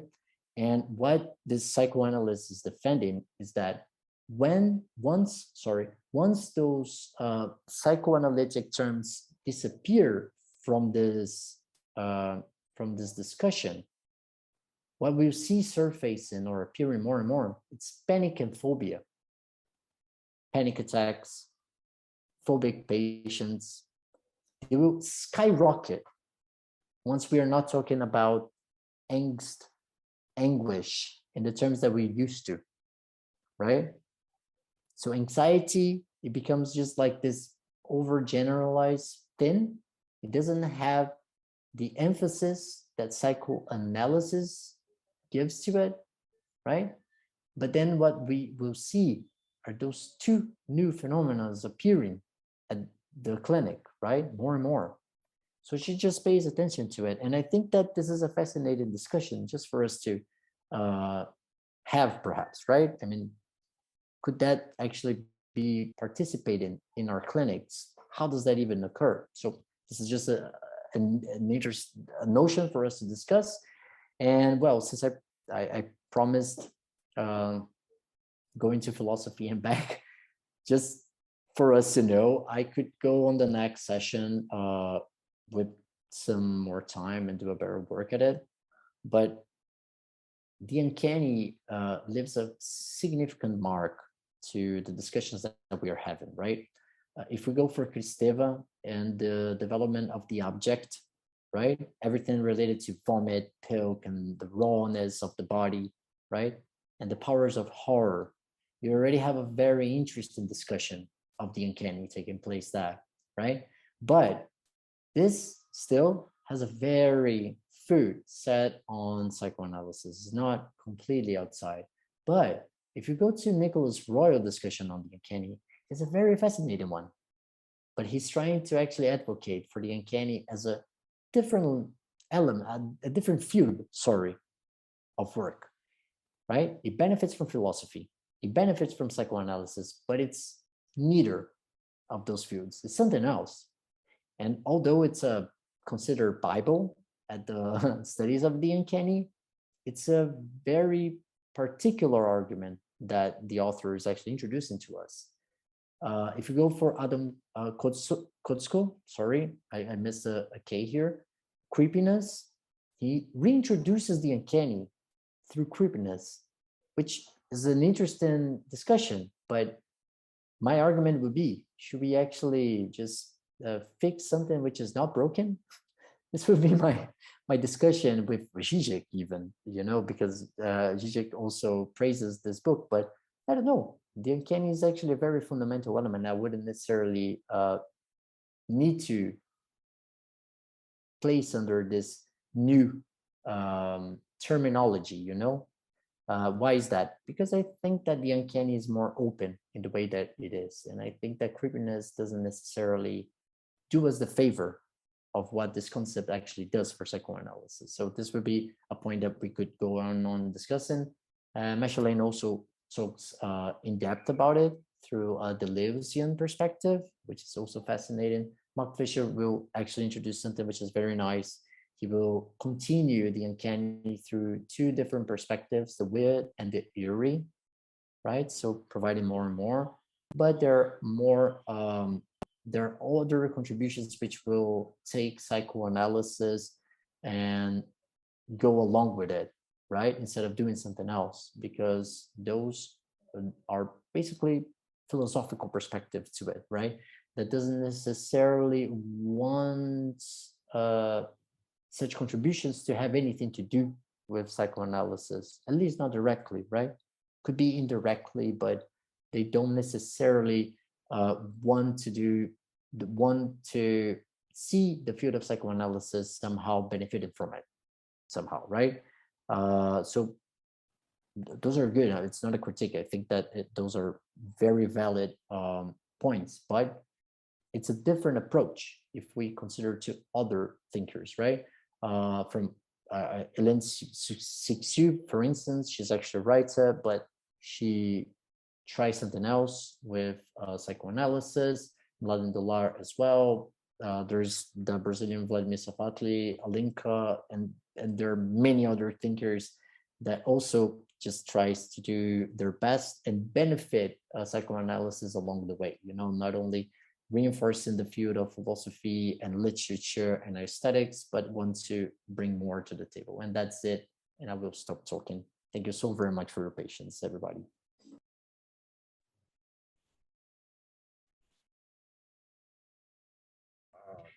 Wonderful. Rodrigo, thank you. So many things came up for me, I'm sure, as for others as well. So feel free to just jump in or raise your hand if you have like a comment. Is it Farid?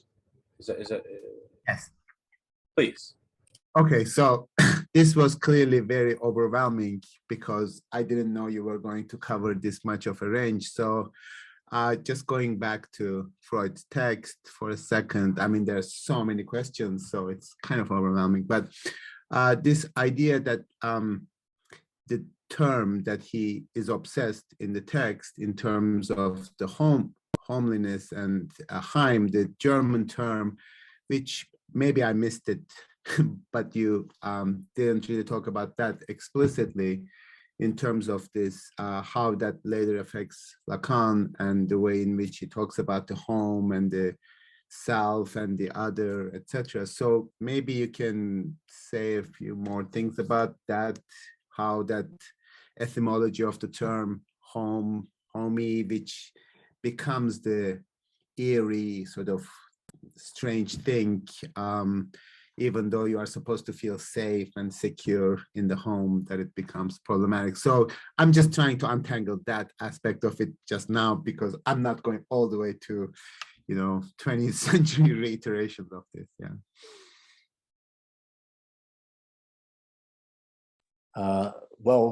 Farid, thank you so very much for your question. Yeah, you're absolutely right. Since it's a more usually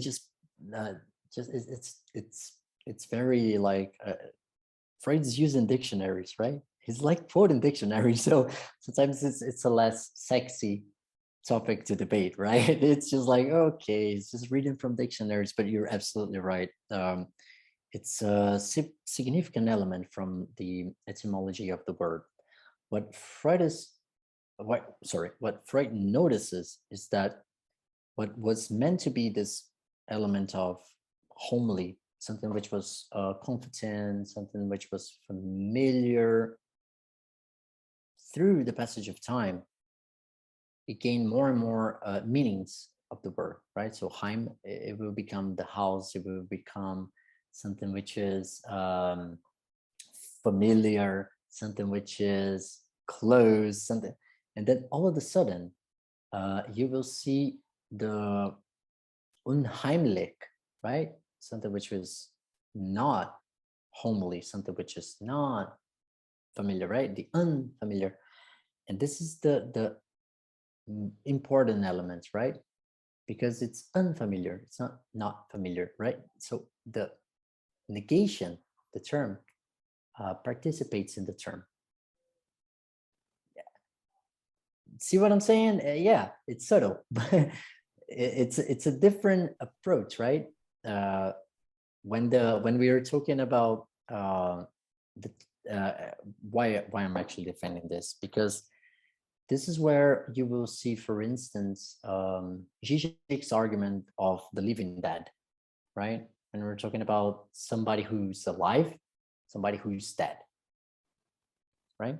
Clear opposition. Somebody who's alive, somebody who's dead. Yeah, you're absolutely right. Not so clear, at least for a psychoanalytic perspective, right? The logic of the living dead, right? Something which is not so much alive, not quite dead, and this in-between space between what is actually the living and the dead is precisely the quality of negation that the uncanny bears within itself, right?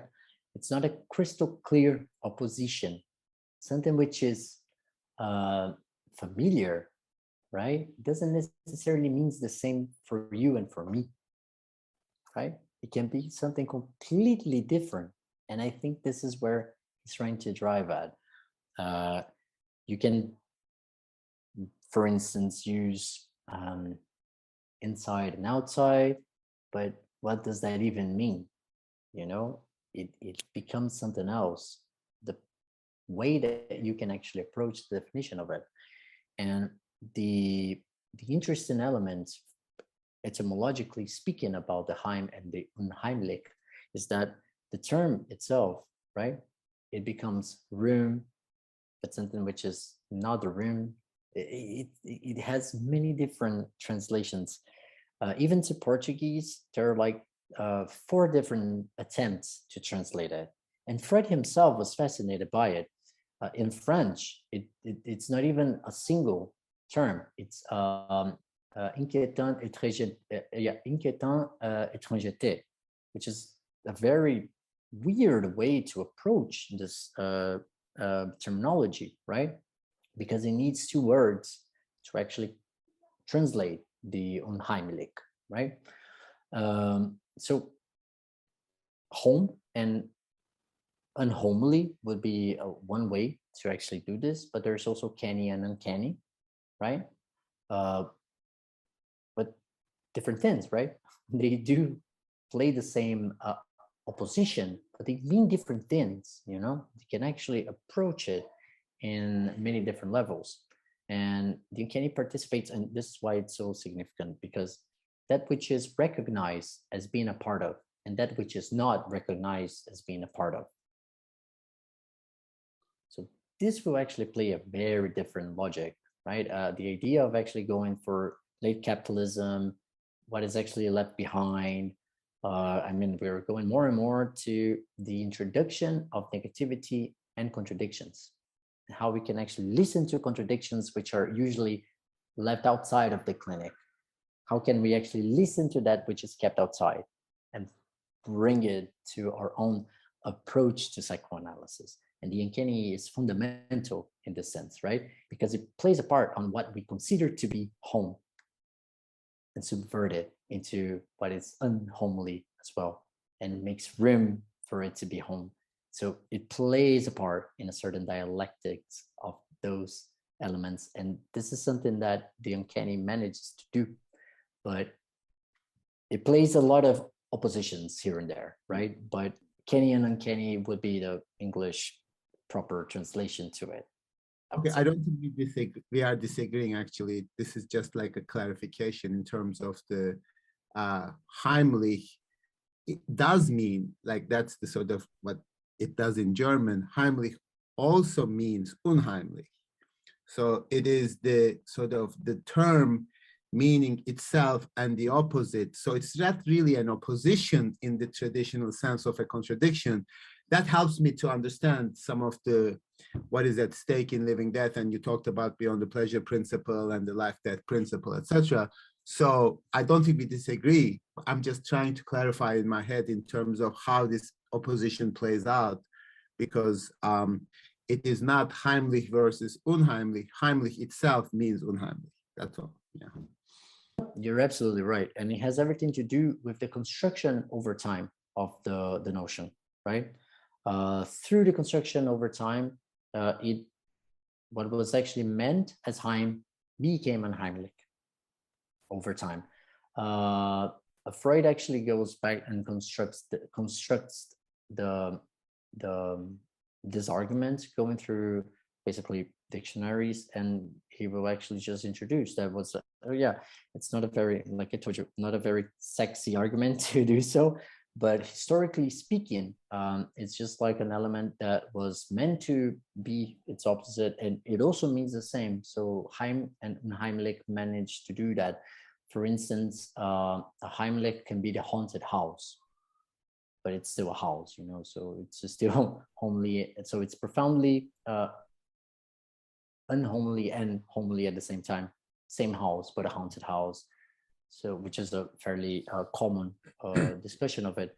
But he's just trying to see how historically this changed over time, right? But it's basically a construction through language itself, right? It's basically it, and this is why it's fascinating. But to be quite honest with you, Farid, I wouldn't satisfy myself with it, because I think that what is actually at stake with the uncanny, it's not only limited to the German language. It's much more profound. And I think that the dispositive, or what actually Freud does with it, is much more interesting than that.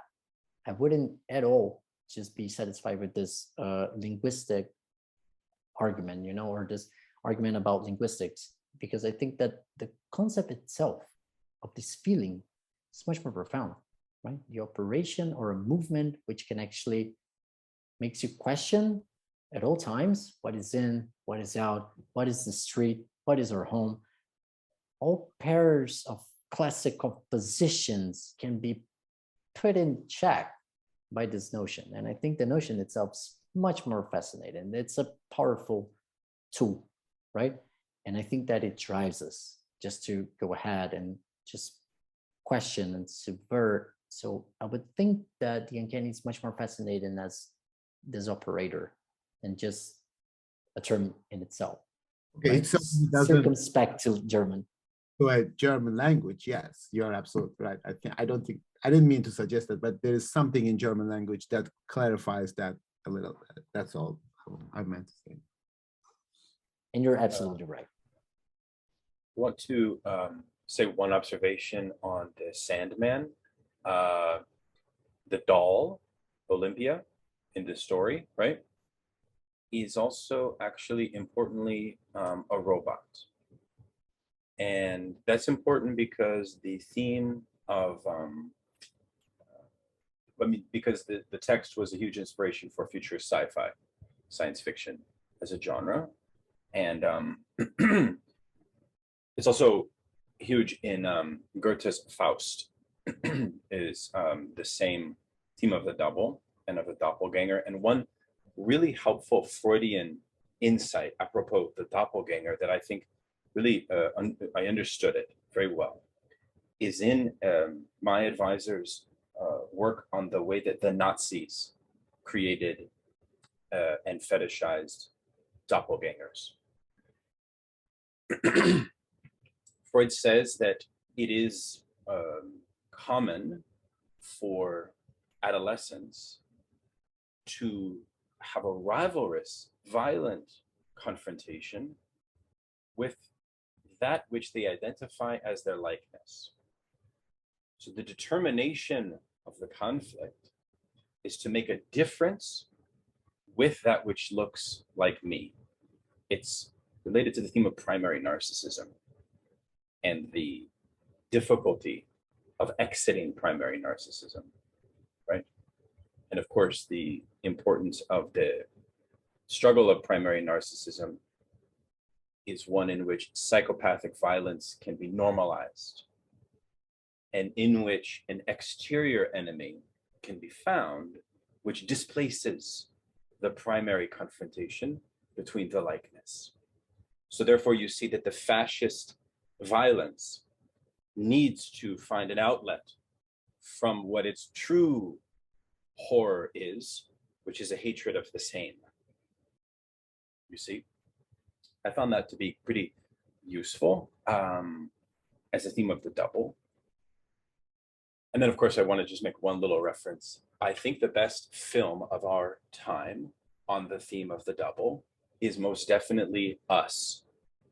You know, the film Us, where it portrays the Black middle class with their lumpen proletariat doubles hidden underground, who are the same as them, right? It's a beautiful story about race and class by Peele, the famous film director.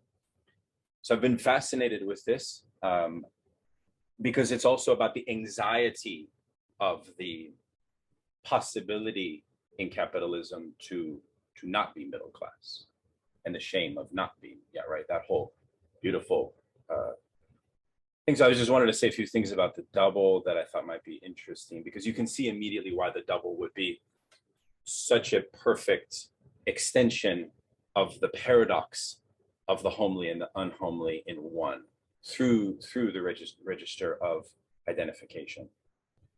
So now we can go to Connor, unless anyone comment. Yeah, for sure. How's everybody doing? Rodrigo, that was fantastic presentation. Absolutely killed it. Thanks for hosting this as always, Daniel. Just as an aside to add on to Daniel, even though you were talking about fascism and primary narcissism and so on, it's interesting how there's always a wish fulfillment out at work in the Uncanny. And in other words, in a kind of Lockean or Jamesonian reading, there's always then a utopic thing about the Uncanny as well. But yeah, on your Zupanchich slide, I made a note, and I feel as though I may be recapitulating, I think he left Ferret's earlier question, but about relationality, I made this note on the Zupanchich slide.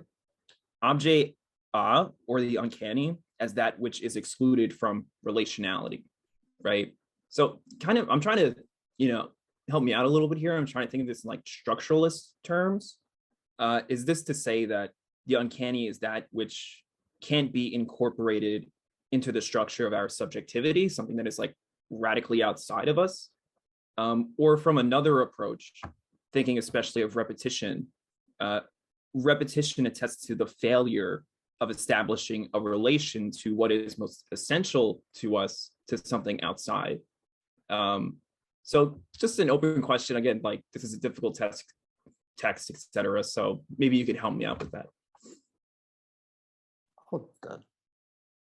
Thank you, Connor. Thank you so very much. And Daniel as well. You're absolutely right. Us, it's a brilliant film, and it's a remarkable discussion on doppelgangers. You're absolutely right.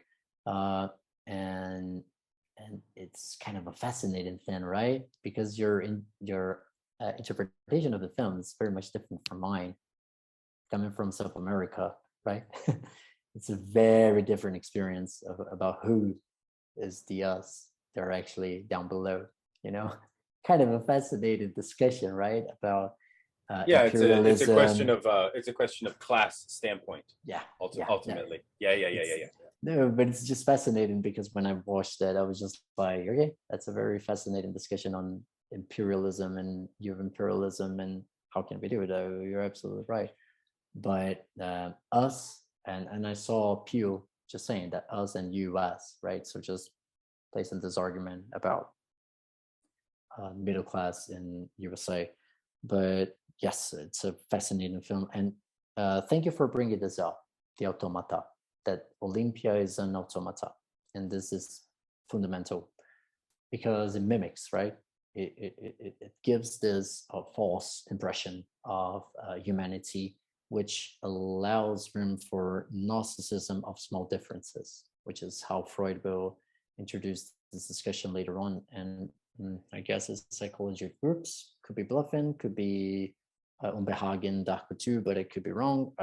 Civilization in discontent. But I think that you're absolutely right there, right? You form or invent enemies to combat or to fight by reintroducing this identificatory trait. You form a cult. And after you do that, you're good to go, right? Mm-hmm. You can actually move mountains after you do that. Kind of a fascinating thing. I'm going to be ridiculous. This could be my Zizekian here element, but think about CrossFit. It's not about the exercise. It's about the community, right? That's kind of the identificatory trait that pushes people to do things which are just, sorry, I don't know if you guys exercise. I don't, so I think it's just ridiculous. Sorry for that. But let me go to the serious remark here. Connor, you're absolutely right. It's a very difficult, you actually just grasped two fundamental notions from Freud's 1920s text, right? Which is the compulsion to repeat, right? The repetition and this element of what is actually external to this repetition, which could be understood as something new, and what is actually a reintroduction of the same, right?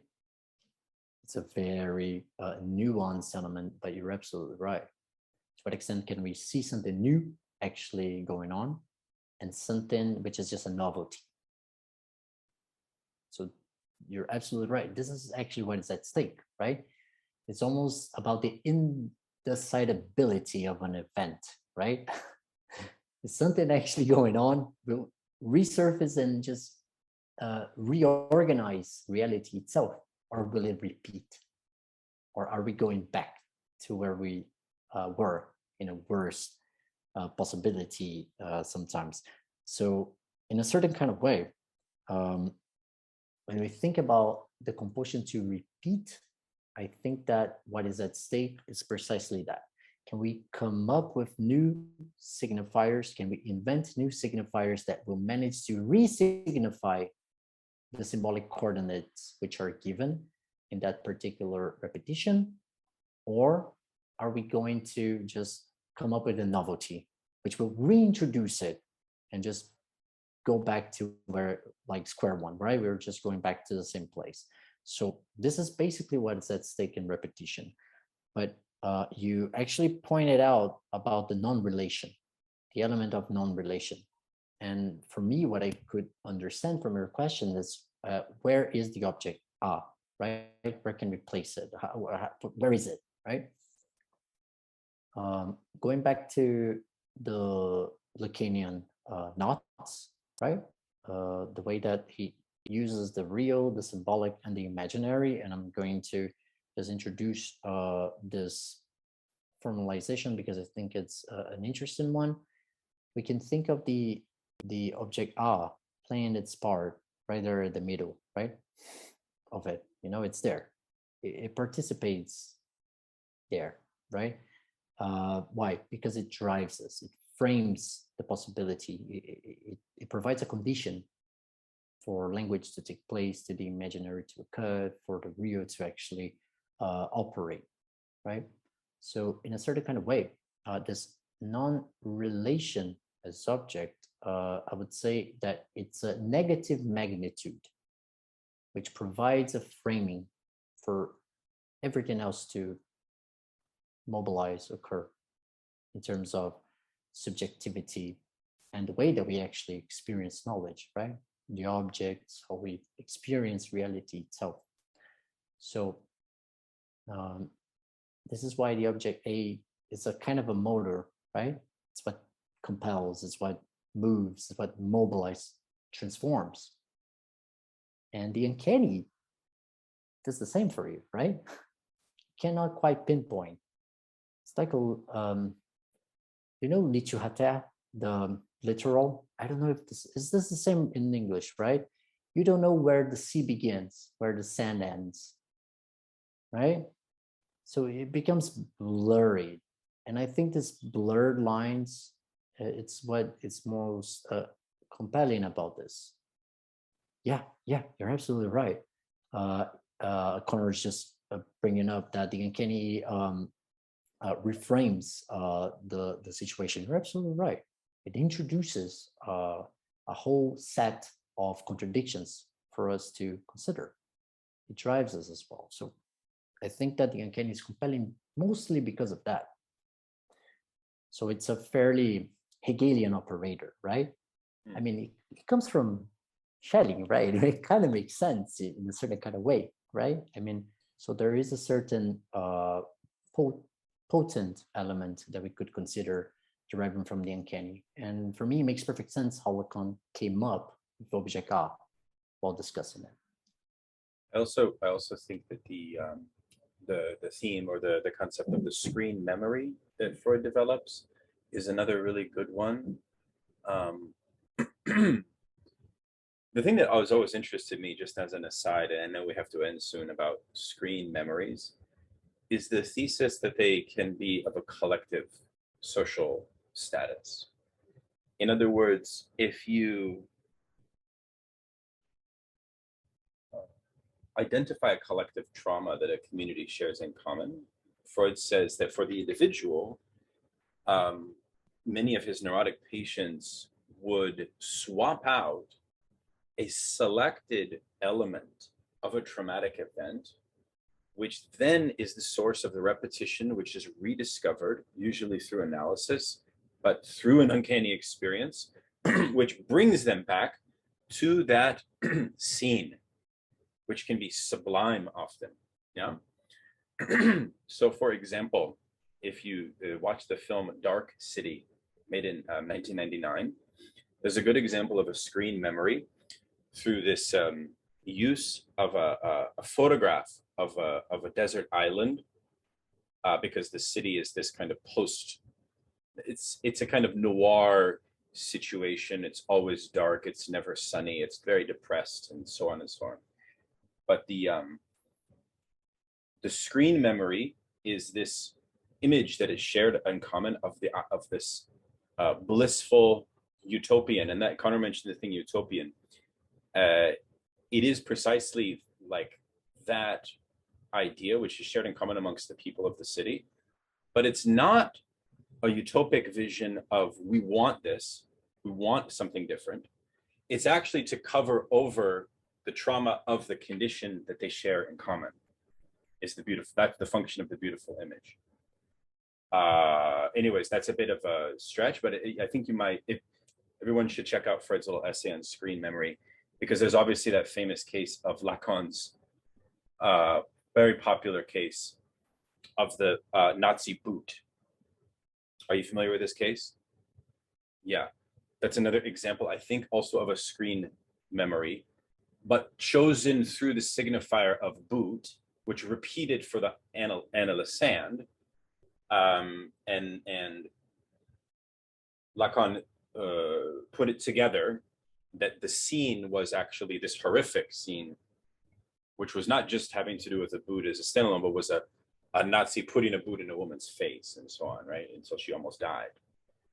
And then so when Lacan treated her, he treated her body. He didn't really treat the linguistic aspect, because she was holding on to the scene itself.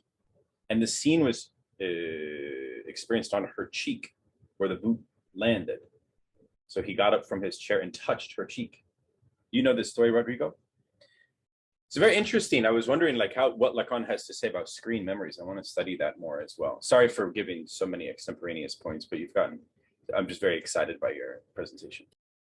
You're absolutely right. No, it's brilliant. And it also reminded me of something Connor also brought up, which is the discussion of the double, right? How the double is usually someone who is kind of very close to this ideal self, right?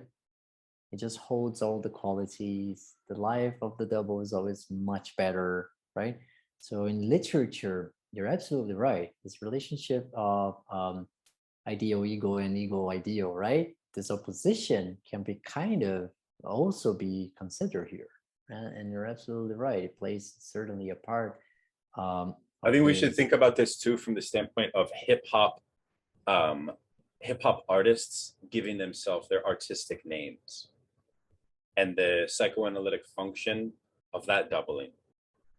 Because in some sense, the assigning of the name is not always from the standpoint of the imagined wholeness and perfection of the artist. You know what I mean? It can actually be it can be a degraded assigning, you know? It varies, it depends. It's very complex, I feel. In other words, it's not always about Lacan's theory of the imaginary, of this wholeness, almost violent wholeness. It doesn't have to be, in some sense. I don't know if that makes sense to you. It certainly does, Daniel. I was actually just agreeing with you, because it's kind of something I never actually stopped to think about, but you're absolutely right. The challenge of naming yourself, right? It's kind of an odd thing to do, you know, in a certain kind of way. It's not because you're actually naming, well, that's the thing. You're actually naming a part of your work. It's a part of your labor, but still, it's not the same, because you will be embodied by it. You know, this name will actually become something. That will change you symbolically. Well, yeah. That's the beauty of the Eminem approach, which was to invert the narcissism, rather to locate his subjectivity from the abject standpoint and develop a strength from that, as opposed to some, right? Because he would be a total fool if he started the other way around.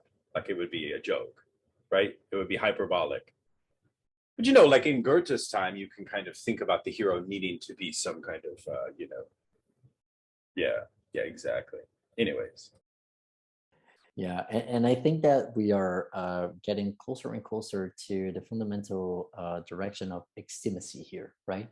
Something which is completely foreign to us and lies within ourselves, and how we deal with that, right? This fundamental traversal of the other within ourselves. And I think that we see those redoublings, and we see those 4 levels operations taking place. And I think that it has something to do with that, right? I mean, how do we deal with that share of otherness which traverses us? And how do we deal with the fact that the desire of the other, it's completely unreachable for us, right? There's nothing we can do about it. It's uncontrollable, right? So I think that we are dealing with those elements as well. And I think that this will certainly be something that we will discuss on the next session, right? I mean, how do we deal with those radical points of extimacy, Yes. Is there any other questions before we close? We've gone over by 20 minutes. I'm so sorry. Thanks for sticking around, everyone. This has been, and thanks for your just tour de force, Rodrigo. No, I just wanted to thank you all for staying this long. I hope you guys appreciate it as much as Can you tell us what we should read within like reason for the next time? Like, or maybe you could say it's like, what's most essential for us to read? You're absolutely right. I would say that what would be most interesting is, well, of course, Freud's Uncanny would be number one, right? Just for us to actually take a closer look at it. I would also suggest let me just Alinka. Alinka's Reversals of Nothing. I think that would be a very solid suggestion, not only because she introduces something about comedy and something about horror. She talks about the uncanny playing a part towards those two elements. And I think that, tragic and comedy, the terror, it's actually something I added on my PhD. So yeah, this is basically this discussion that the Uncanny manages to go deeper. But I think that article will be certainly interesting to consider for the next one, for sure. Okay, I think we'll close here. Thanks to everyone for such a generous exchange, and yeah, Rodrigo, we already can't wait for next time.